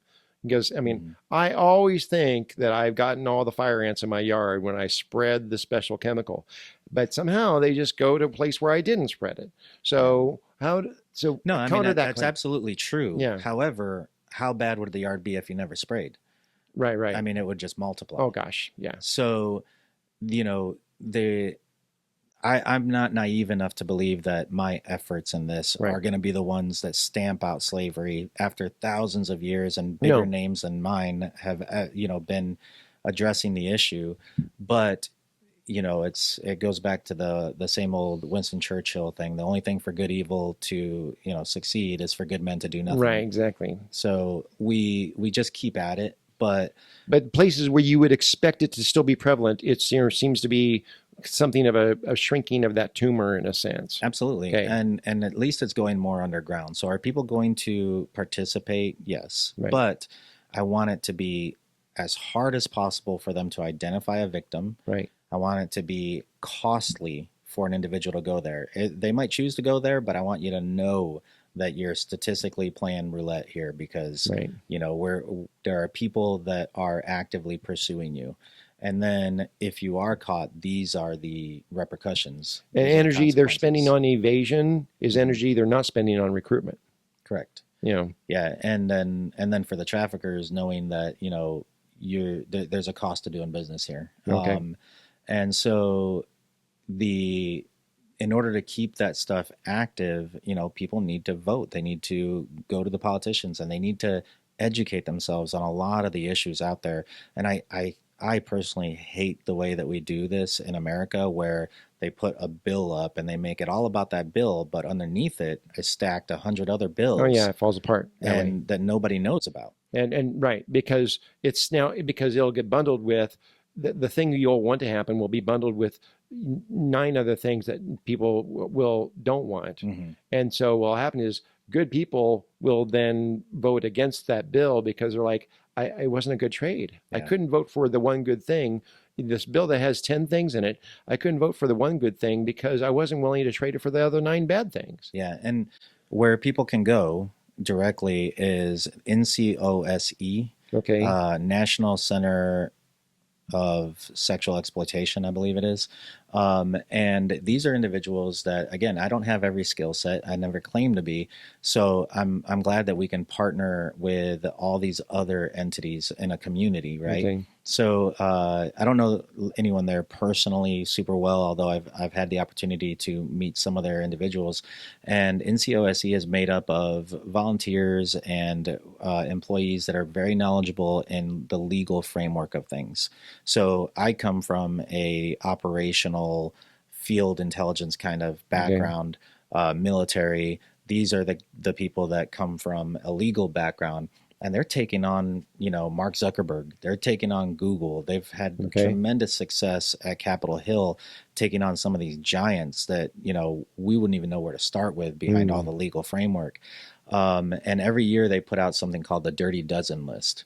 And you can go back through the last couple that they've had, and they basically just put a target on 12 organizations, and they're going to go after them Nice. legally and everything. And they're a fantastic place to get more informed on a lot of the things that are being brought up on that. And I think one that people should be very closely monitoring is this new one in Australia. So Australia recently passed a bill, I think a year ago. I might have that wrong, but it's a little too early to have all the data from it. But they've made it illegal for social media, Instagram, and other things accounts to be opened by anyone younger than 16. Okay. So they immediately deactivated like 5-6 million accounts. And are people still going to try to get around the rules and all Right. that? Sure, but I really hope that this shows a positive move in the right direction, and that maybe 5, 6, 7 years from now we'll see the effects. Okay. Because you got to remember, I mean, the average 13-year-old in Australia has probably already had social media access Right. for 3 or 4 years. It's going to be nearly impossible to move that over, but maybe that 7-year-old who that has not had that exposure, as they age into this, 12, Right. 13, 14, I'm hoping that in 5, 10 years we'll see positive effects from this, Mhm. and it'll be something that can be implemented in a larger way. Okay. Now, you were going to talk about specific laws that you're hoping that that legislature will pursue. Is that something like you saw in Australia? Is that something you'll hope to see here? Something similar? Yes, I really hope that we can start moving the devices out of the classroom. I mean, it's just been proven we don't need them. Right. And I dealt with this even as a parent, being called down to the school and engaging with the math teacher, who his response to my argument, because I'm like, look, math is math. It's one of the last things that has a clear yes or no, correct or incorrect. And they're teaching all this crazy stuff. I And know, so right? I taught my daughter, I helped her, I tutored Right. her, and she got the right answer, and he marked it wrong. And so I just went down there to have a conversation. How do you want me to tutor my daughter? How can we do this better for the next one? Because it wasn't just like bad. I mean, she bombed the test, even though all the answers were correct. And so one thing that came out of his mouth was, well, I'm just here to help them live their best life. What? No, you're not. That's a meme. That is not. That's not a response from a Yeah, teacher. you're here to teach them 2 + 2 = 4, and you're Right. not even doing that well. So no, you leave the rest of that to me. And it was but that's the thought process that's out there right now in the school systems, and these devices are no better because they're just targeting. And what people need to understand is they're hijacking our children's emotions Right. and habits. And what they're doing is slowly building a habit where they can control the engagement when later down the road they become the consumer. So at Right. 25, 30, and if you can do that incrementally, then you can control the outcome. And what the Right. outcome is, a 25, 30-year-old consumer who's going to go out there and buy a house, buy 2 cars, and put it all on a credit card Right. when they go shopping, because that's the new form of kind of indentured servitude, that model that Oh. has sprung up. Oh, I know. And with we can go on for quite some time about that. Sure. I mean, ever since I think it was the Obama administration federalized student loans, Hmm. and it is just the level of financial irresponsibility that helps to spike, Yeah. and and financial despair in many ways too, because people just don't ever see themselves out of that ever. Yeah.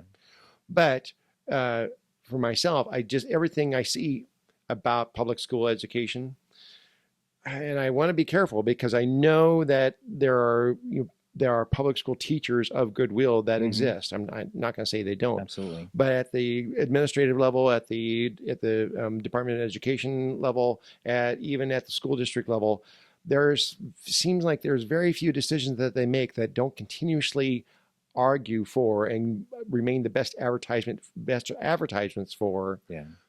private education. I mean, homeschool is exploding. Classical schools are just on the rise and exploding.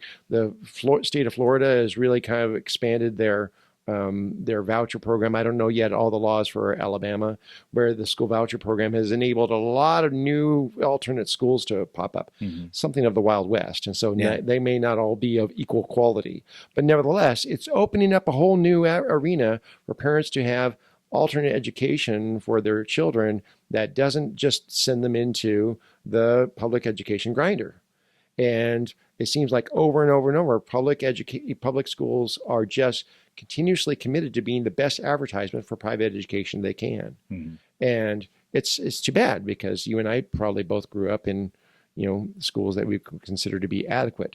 But I was lucky that I grew up in a very small town that still had those values. And that's the thing, that going back to how somebody falls into getting groomed or trafficked in the first place, it's a large attack on identity and isolation. And what a lot of parents need to understand is, and for the younger listeners too, that tribal belonging is so important, and a church community a healthy church community should be able to provide that to their congregation as well.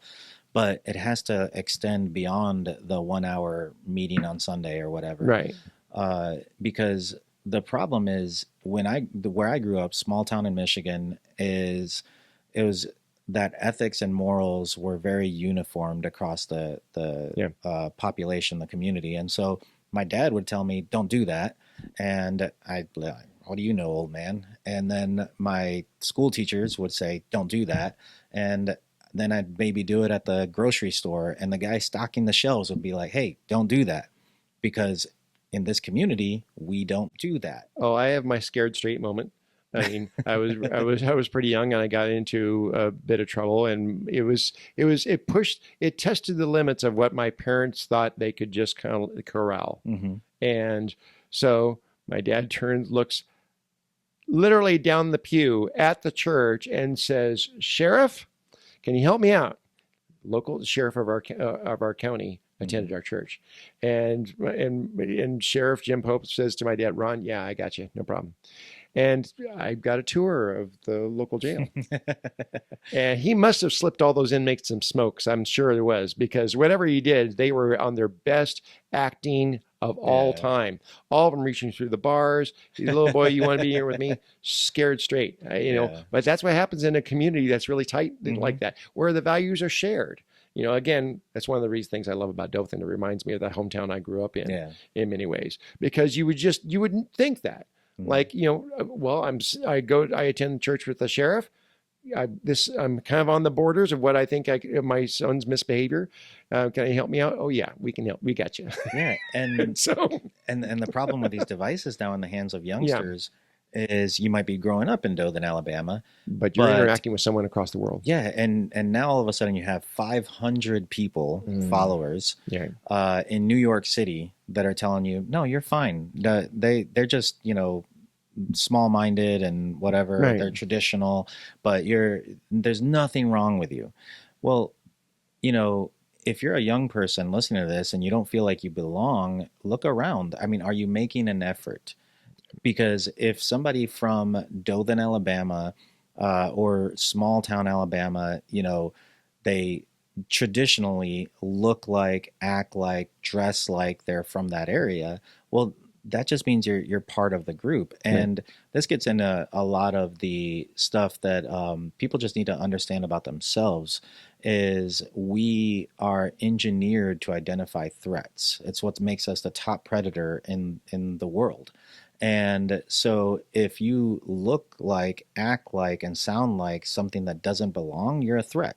Yeah. And so if you are going to demand that the world accepts your eccentric behavior, I mean, when I was growing up, if you were the weird guy, you knew you were the weird guy, and you just accepted it, right? Well, because everyone's going to let you know. Yeah. And so, but for the most part, though, if you don't feel like you have that sense of belonging, look around. Are you making an effort to be a part of that community or that group? Well, that's why social pathogens such as the LGBT stuff, I mean, it's literally transmitted through Instagram. And I mean, all that entire mind virus that is really spread across our society. That's what Dave Chappelle refers to as the alphabet people. It's like all the alphabet, identifiers basically spread through the internet. Mm-hmm. They're not spread through casual contact. They're not spread through, through aerosol air, whatever. They are spread through the internet. And that's why we have all these, because a person will be in an area where maybe that might have been 0.01% of the population, and now it's 5% of the population. Why? Because that many people caught it through their devices. Yeah, and so a part of that also is that need for young people to know that their life matters, that they have a purpose. Right. And so they'll hijack these words like courage and brave. You're so brave for doing this. And our young generation is very susceptible to that because they're looking at a world right now that's tough. You're looking at AI replacing jobs. You're looking at all these different markers, and it's a very good question. We need to be better at having conversations, especially with our younger people, because our younger generation will ask, "Well, why shouldn't I, go on a pornographic site and get instant dopamine, or why shouldn't I?" engage in this activity that is going to maybe be detrimental when I want to seek a job later on. Why shouldn't I get this? And so many adults out there just kind of shut that down. Like, we're not going to do that just because I said so. And you would like for them question. to be you would like for them to say either God says so or I say so. You'd like there to be some level of authority that they would respect there, but unfortunately that we're just not there right now. Well, people want to know, well, is this going to have a negative consequence to me? Okay, I might do it. I might have maintained that healthy practice and reject the unhealthy practice, but it's going to be out of a sense of self-interest. Yeah, and it starts at such a young age, just learning how to play well with others and being just involved. And I think Jordan Peterson talks about just going to quote him. Yeah. Oh my gosh, you're reading my mind. He says you have about 4 years to properly socialize your child. Yeah. So that by 5 they will be socialized by others. Right. And just letting them, take the devices away. Put your children in a bedroom together, and they will make a game. They will invent a game. They'll use their imagination. Right. They don't need this constant. And I get it. We have busy lives ourselves, but it's important. I mean, I can't stress that enough. Oh, I know. I agree. And there's all sorts of different areas in which we're constantly making ourselves a good mark for the predator. I mean, we send our kids. Daycare will receive your child at 6 months old. And so they'll be raised in a hive, where they will be raised in a pod of other, others of like size and species. But they will all their behaviors have to be suppressed down to match the most docile female in the group. Because that's that collection who can be managed by the pod overseer, which is the daycare worker, who herself is probably rather upset and tired and so forth.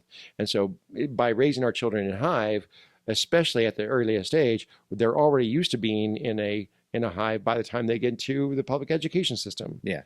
And that's why we have that hive practice all began in the late 80s, early 90s. But now we're seeing the ramifications of this. We have all these college students who can't imagine the concept of personal property because they never had personal toys. They were always had to share everything from the earliest age possible. So they were raised in hive. And so now they have a hive political outlook too. Yeah. And so that's just my personal theory. But I mean, there's definitely some evidence to that. But I think when we present an individual with the opportunity to be generous and to be kind, I think that they'll find that there's a level of dopamine there as well that they can't replace anywhere else. Right. And if we learn how to live inside of that basically, and So we've been given the rule book or Oh, I know. the manual for how to operate this machinery, and it's Right. called the Bible, Right. right? I So know. I if know. we just operate in that way, people will find a deeper meaning and deeper attachment that doesn't just fizzle out the moment that you get access to whatever it is that you are seeking. Right. Um, but you know, and I want listeners to know that I'm not coming at this with a finger pointing. Right. I mean, I'm a father, and there's been some, you know, my children, I'm extremely proud of them. But are there some things that I would have done differently? Absolutely. So a lot of what I'm saying comes from personal experience Right. and dealing with the personal consequences of overlooking some of this. Now, again, we didn't have the data. We were figuring we're still figuring it out as we go, and we're doing that now real time with AI. So Well, we're with the data is now enabling us to progressively find out why God was always right. mhm. Um, as though, and it's kind of a shame that we needed that proof, but nevertheless, it seemed like the more data we get, the more we go, oh goodness, it seems like he knows what he's doing. Yeah, And so that's why I can argue to people, like I can argue from a biblical theological standpoint why X is correct. But I mean, just in my science arena, I can also argue from an evolutionary standpoint. This is also correct because it has the greatest probability of maintaining your your strength for adapting to environments and perpetuating the species. hmm And so it just so happens that from whatever perspective you take, it seems like God knows what he's doing. yeah, It's, absolutely. And you know, part of that rule book, you know, we're directly instructed that in a marriage, a man loves his wife and right. a wife respects her husband. Mm-hmm. And that doesn't mean that a woman doesn't need No, respect or right. that a man doesn't need love. But you see this so often when you see the aftermath of some of the events that trigger abuse, exploitation, Mm-hmm. and trafficking or runaways and things Yeah. like that.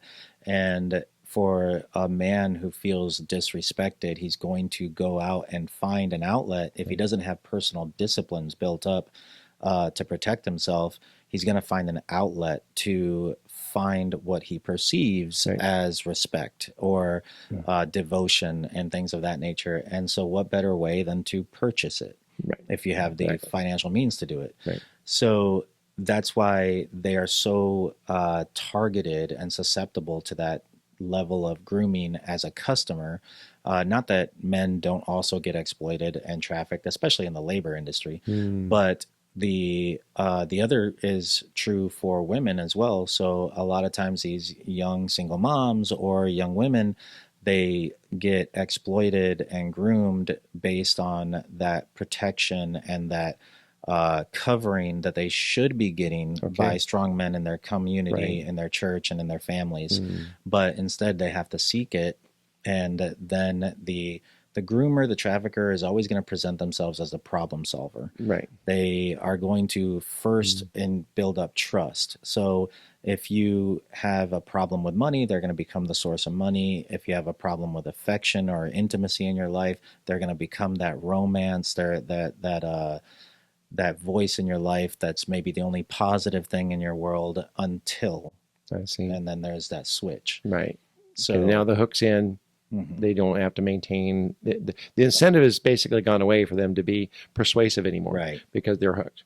And So you know, we talk about these different organizations that rescue, and it's so important for people to ask, how do you define a rescue? Because for me and my organization, a rescue is again that Swiss cheese model where we're intersecting, we're intervening, and we're creating a new data point. But I can't control the outcome. That's on hmm God right. and these individuals, right? Yeah. So we recently had a operation that resulted in the Caribbean area with 30 rescues. Well, the majority of them were women, and there were a few minors, but the minors, depending on the local laws, are going to get pulled into the system and they'll get certain care and certain protections that the adults won't. Because if the legal age of consent is 14, then you're allowed to do what Mm. you choose, right?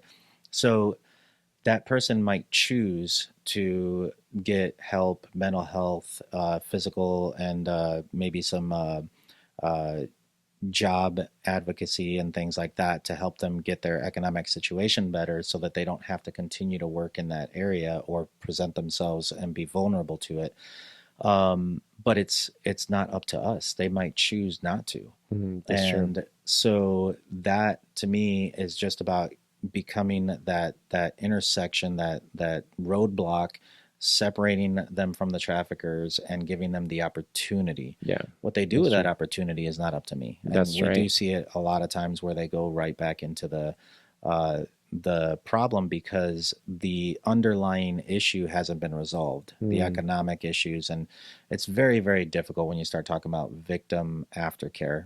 I'm currently through Mission 991, and if anyone wants to give towards it, I'm establishing a victim aftercare program with El Salvador, Okay. where the federal office that I'm working with, they have a revolving door of 40 to 60 victims.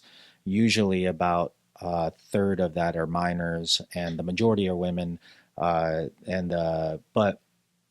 they they get a victim in either self-reported or through some type of operation with the military, immigrations, or their law enforcement, and they get them basically with the clothes off their back. So they're coming out of a nightclub, they're coming out of a factory or a field, and so we're able to show up and give them the resources to give them hygiene products and just basic care, clothing, maybe a phone so they can start communicating with family Okay. until a more permanent solution can be found.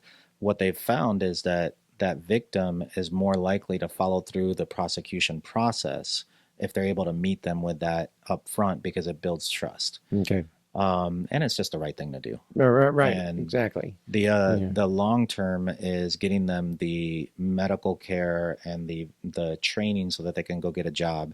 But it's muddy because if someone has been trafficked, let's say the sex industry, for 2 to 3 years, maybe they started at the age of 14, they're now 17, 18.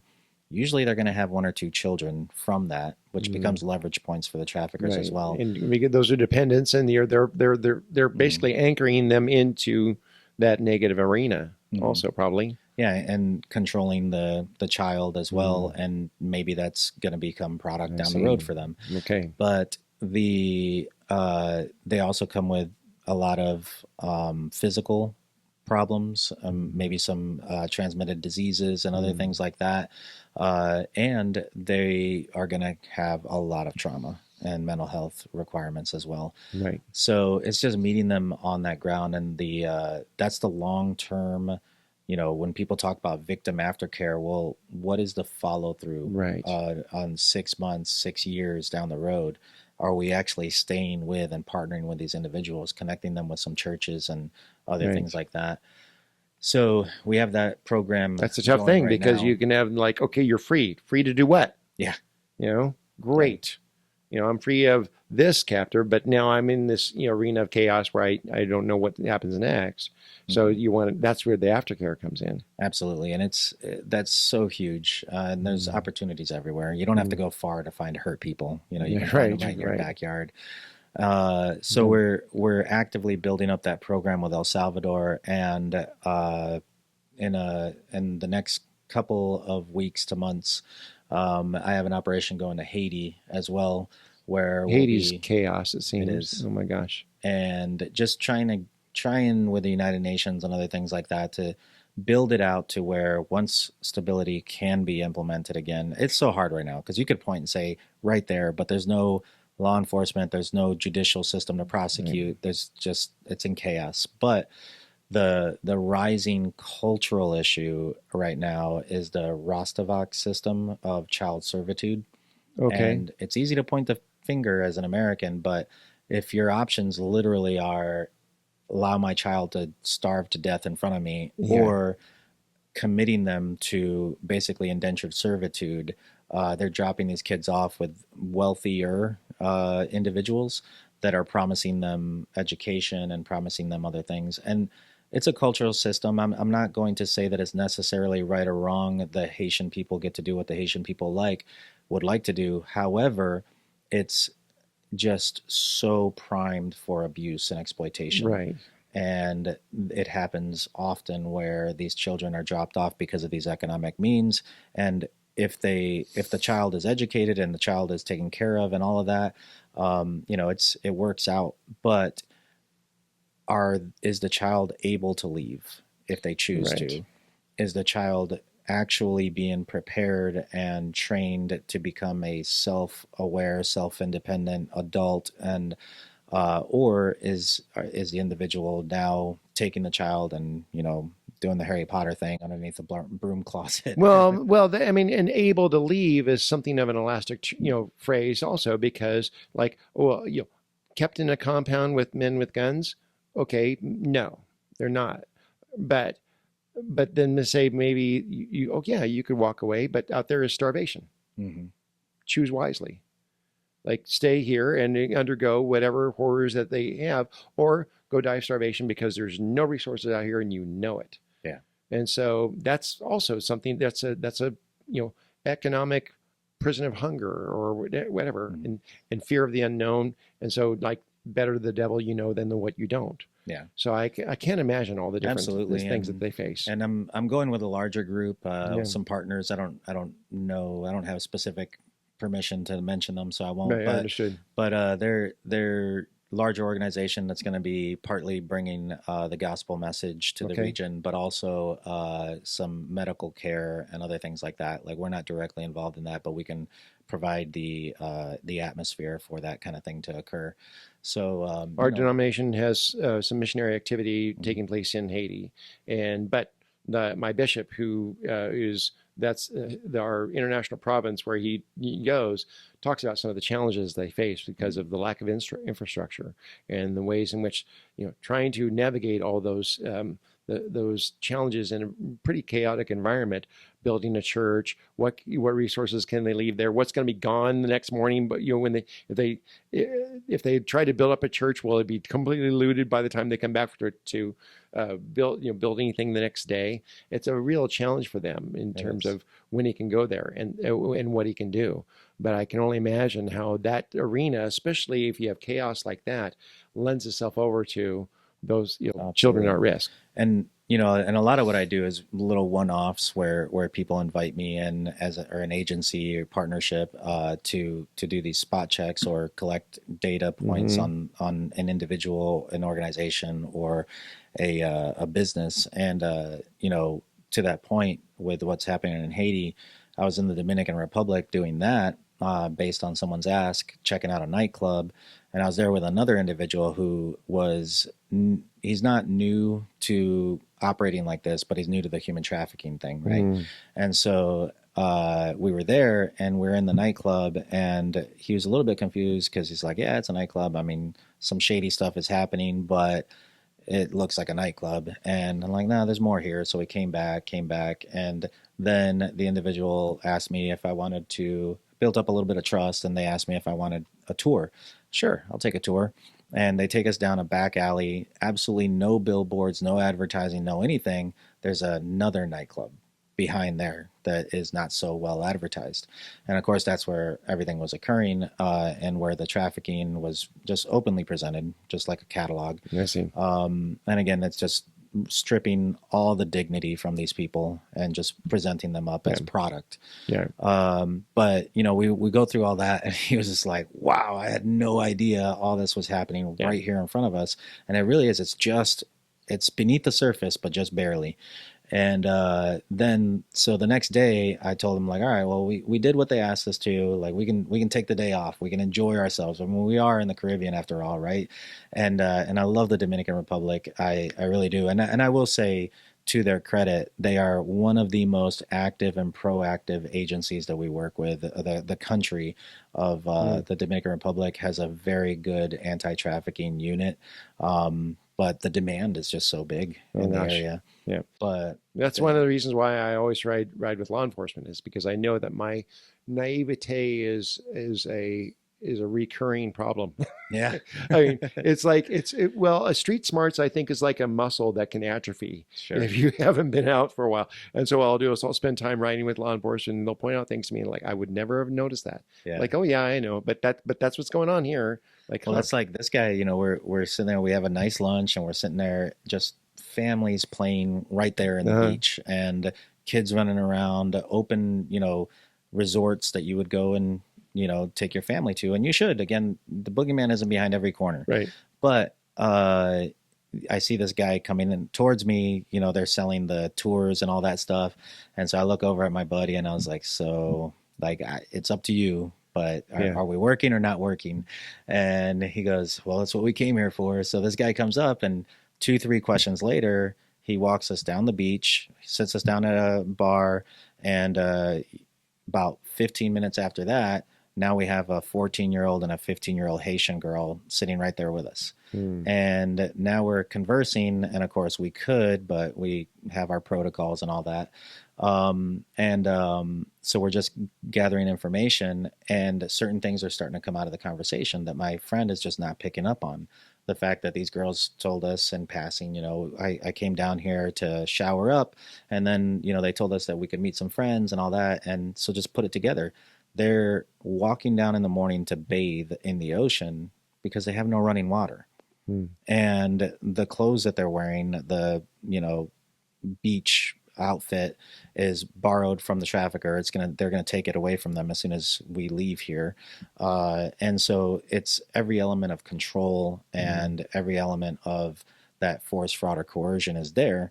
And of course, they're minors. That's an Right. automatic, Right. trigger for it. But it's just, taking an individual who's also not naive himself, but he just doesn't know what he doesn't know. Right.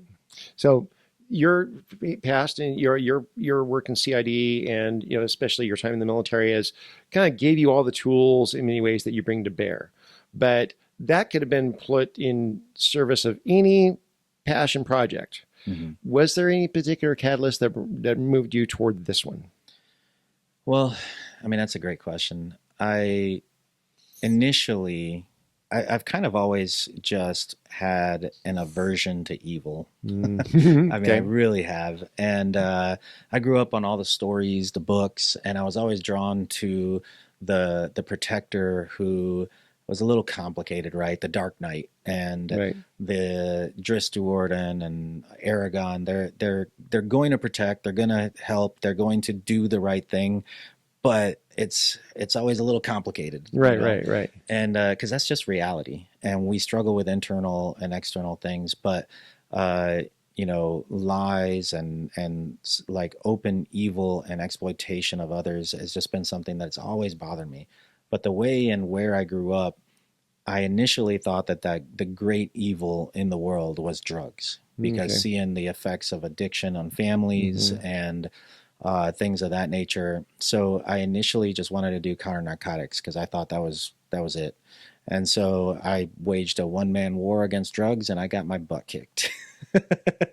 And I also just started to get a little jaded about the whole thing, because these are also individuals that could choose to do different. They just don't. And of course, Right. that's very nuanced. But Yeah.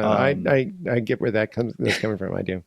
And so, but then of course, military, we got pulled into anti-trafficking. I became an Apache pilot, and I figured, I'll trade in my M4 for a 30 millimeter cannon and get the job done a little quicker. But uh, we we were watching that counter trafficking or the counterterrorism thing. Again, it's difficult to point at where the problem actually lies, because is it a cultural issue? Is it a religious issue? Right. Is Right. it a economic or a political issue? Right. Is it the oil? There's all these conspiracy theories and all that out there. But the lines really start to blur. It gets And pretty gray. yeah, Yeah. and who's the actual bad guy, right? Now there are some evil Right. groups out there, and they absolutely deserve the full brunt of our military's capabilities, Yeah. Right. um, because again, this social experiment takes a lot to hold up. It's on scaffolding, and it's very, Right. very thin. And Right. so I'm very glad that we have men and women in our country that go out there and do that. But I kind of got a little disenfranchised with all that as well, because just seeing a lot of the decisions being made, and I just started to kind of pull away from that. But then when the opportunity came up to work with other NGOs and the anti-trafficking thing, I just kind of came back around to it. So for me, the there's a spiritual element to everything. Yeah. I believe that, and slavery in all of its forms is where the spiritual meets the physical. And that's where an individual has been torn down to their barest form and emotional, spiritual, and physical capabilities or presence. And they're just out of options. All agencies taken away, Mm-hmm. and they're denied any choice. Mm-hmm. And so, I mean, I can see that where and what is normally can be very gray now becomes pretty black and white. It is, and they're mentally programmed to Mm-hmm. believe that salvation is outside of their grasp.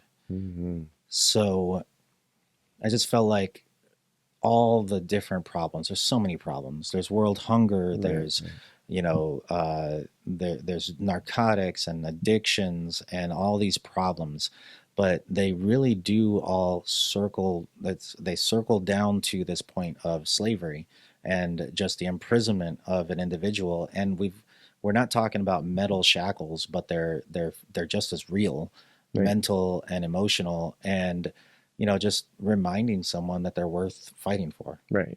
That's true. Well, and to have that level of focus, I mean, I think that everyone has to have their focus. The thing, everyone says, "I just want to change the world." Well, that's too broad. Hmm. That's with a lot of young people, they're especially college age people. They have this messiah complex. They want to make a difference, and so what are you going to do? Well, I'm going to fight climate change. Like that's really not specific enough. You're never going to know if you were effective. You're always going to feel like you're just forget it. Aim small, miss small Hmm. is not just a marksmanship philosophy, it can be a life philosophy as well, where you actually get some focus to you, where I can make a difference on that thing. Hmm. Maybe all evil everywhere, yeah, no. But this thing here, you can focus in Yeah. on it and where a difference actually can be made, where you possibly can go, you know what, the demand isn't, the supply is drying up in a place where you used to find that it was abundant, Yeah. where humans as tradable commodities seemingly there's just not as abundant there. If a customer was showing up here, they would be frustrated Hmm. that the supply is somehow drying up in this area.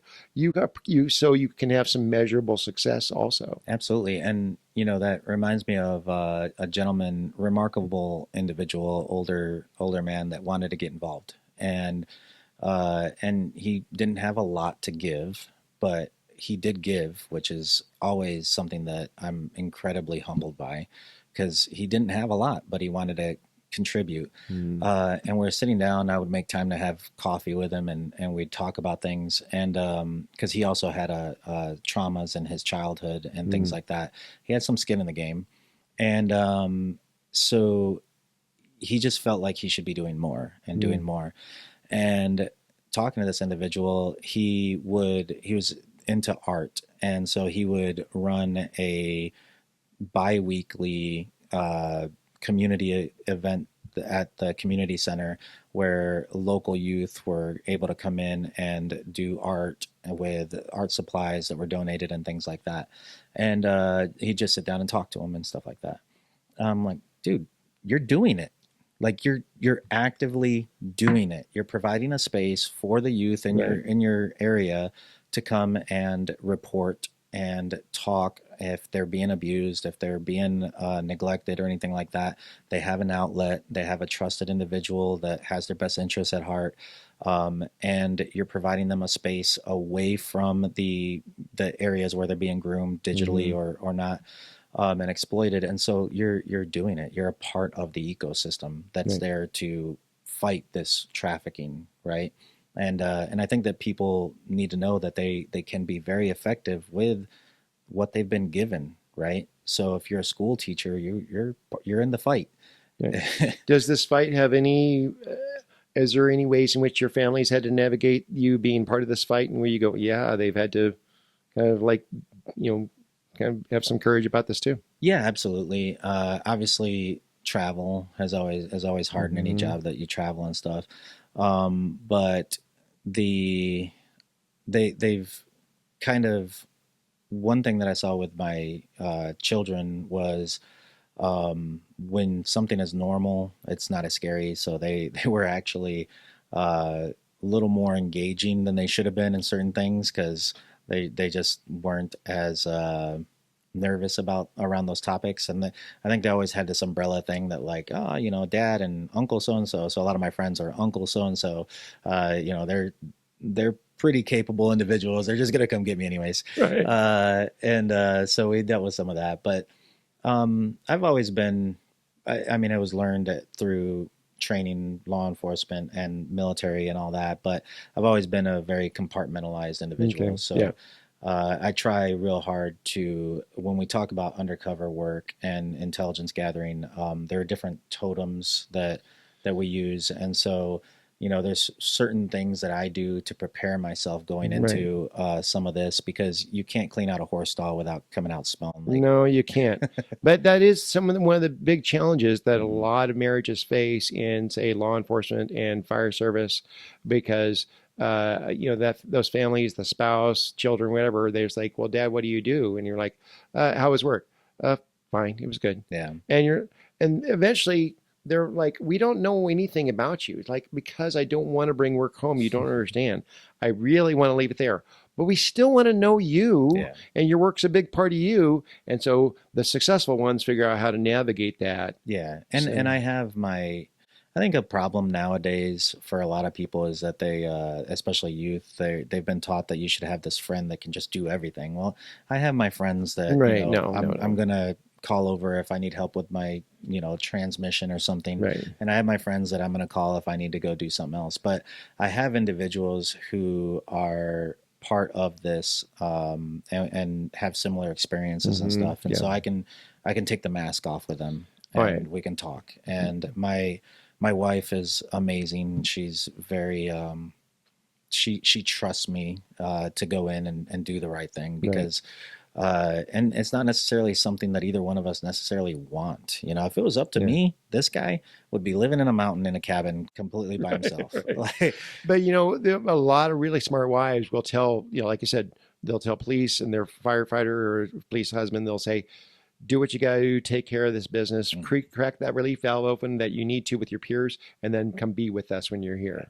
And so they kind of figure that out too. And for us, it's also what's the alternative? I Right. mean, the ask is literally there. I've tried to shut down Mission 991 like 5 times now, and every time I'm like closing it down, and I've notified the board. Sounds Then like me trying to run away from the priesthood. yeah, I mean, no, seriously, no. I was yeah, in our tradition. There's three sacred offices. There's deacons, mhm, priests, and bishops. And a deacon is someone who's it's not that common where someone's going to be permanently a deacon. Typically, mhm. that person is being trained to be a priest. I was ordained a deacon in 2011, and I was going to be one of your last permanent deacons. I have absolutely no compunction about the priesthood thing. Forget it. No, don't even talk to me. And so I'll say I was on a Carnival cruise to Tarshish, thumbing my nose at the whale circling the boat, because like the story of Jonah is like, no, I'm not doing that. And at the beginning, it was at the end of 2024, I visited here and we fell in Yeah, love. And so it's one of those things where you keep on going, no, I don't need to do this. And God's going, yeah, yeah, you are. You know, yeah, and that was the hard part. I think the lessons I had to learn and a lot of what I said, that path of like narcotics into mm, military and aviation and yeah, everything was learning that you have to balance what am I responsible for? What are the things here that are yeah, under my stewardship? And what are the things that are under God's? And so I can't control the outcomes, right, but the difference is for me that I can't look the other way because I have been trained. right, I have certain things that make me good at this, like pattern recognition right, and the ability to turn it off and turn it on. And so there's a level of responsibility I feel to make use of those gifts. yeah, And so if you are somebody who has been gifted with speaking, then maybe that's how you can teach. Or if you've been gifted with just incredible wealth, then, maybe through generosity, Yeah. you can move the needle in a different direction. But too many of us, I think, want to just be the one that do all the things all the time. Do what you can and do it well. Hmm. And so because that level of giftedness, I mean, you have to maintain what I call a robust theology of providence, meaning that pay attention to what God has been equipping you with all this time. Yeah. As though somehow he's come somehow your as though somehow your career path and your life experiences were merely your choice. Yeah. No, you have to have this understanding of a divine hand walking you through this so that you will appreciate where he's brought you and equipped you up until this point. And you Absolutely. may be the unique tool that's necessary in that occasion. Yeah, So, no, it all circles back, mm, and it's if we allow it to be, if yeah, we're yeah, obedient, yeah, and then it just works. And right. ever since I came to that conclusion that I'm not in control, my life has been so much better because I was going insane trying to control everything. Well, But thank you. I don't want to. I know I'm mm, taking up a lot of your time. Is there anything we haven't covered that you needed to cover while we're here? no, Right. yeah, and like we said, that all the things. So you know, I wanted to make people aware of some of the resources. Of Okay. course, we talked about the Blue campaign. Because I'm going to link your site to this when it Okay, goes on YouTube as well. So thank you. And so, yeah, I mean, if anybody feels led to help us, we'd really appreciate it. I mean, the demand is always greater than the resources. And right now, we're actively looking for people who want to volunteer their gifts. So if they are good at marketing, any of the administrative stuff, we could use a lot of hands in that to just okay, be able to grow. But resources where people can go learn more are also the NCMEC, National Center for Missing and Exploited Children, the Homeland Security Blue Campaign. okay. If they want to report, they can report to the Human Trafficking Hotline, which is 1-888-373-7888. And Are I'll you going to I'll let me give make this a to copy you. of that before Yeah, you go? it'll be Okay. yours. Oh, thank you. They can also text to BEFREE, Okay. BEFREE, and the NCMEC cyber tip line. These are all places that can at least get the ball rolling in the right direction. Okay. But people just understanding that grooming model of identifying, building trust, they're isolating and then escalating. They Mhm. isolate and escalate Okay. that emotion, and that's where the exploitation occurs. But just educating yourselves and educating your children on what could be potentially out there. And the statistics don't lie. If statistically speaking, you're going to be assaulted if you walk down this alley, a 10% chance, and you go through it 10 times and nothing happened, and you're Right. like, Right. Right. woo. That Right. doesn't mean that it hasn't happened. It Right. just hasn't happened to you yet. And these are events that it only takes once, and that's the important thing. Right. Well, and that also goes back to, again, back what we used to teach long ago is that why is it that a person, when they train martial arts, why is it that they reduce their probability of ever being in an altercation with, the more they train? Because the more you train, that actually comes out in your person as you're Hmm. walking through a crowd, your situational awareness, your posture, your physical prowess of just looking ready for anything is now making you a worse mark for the predator all the Absolutely. time. And so all these things, that's why so it actually does reduce the probability that you will be a victim of this through the awareness of all the ways in which consider the threats. Yeah, So absolutely. without being paranoid about life, you still just your awareness alone is reducing the probability that you'll be a victim of that. Yeah, I mean, we weren't given a spirit of fear, right? So Right. we have to engage out there where the sick people are to bring the healing. Exactly. But yeah, I think most people are doing more than they give themselves credit for Hmm. already. So it's just bringing it under the umbrella of community. Right. So Thank you very much. thank you. Really appreciate you coming to talk to me. I appreciate that. Because this podcast was linked through our diocesan page, so more people will hear this than just our church or Dothan. It's starting to have something of a that we've actually had some downloads happen internationally too. So Great. If all it does is make somebody curious enough to go and educate themselves more, then I'm more than happy to do it. appreciate your time. Thank Thank you you. very much. Thank you.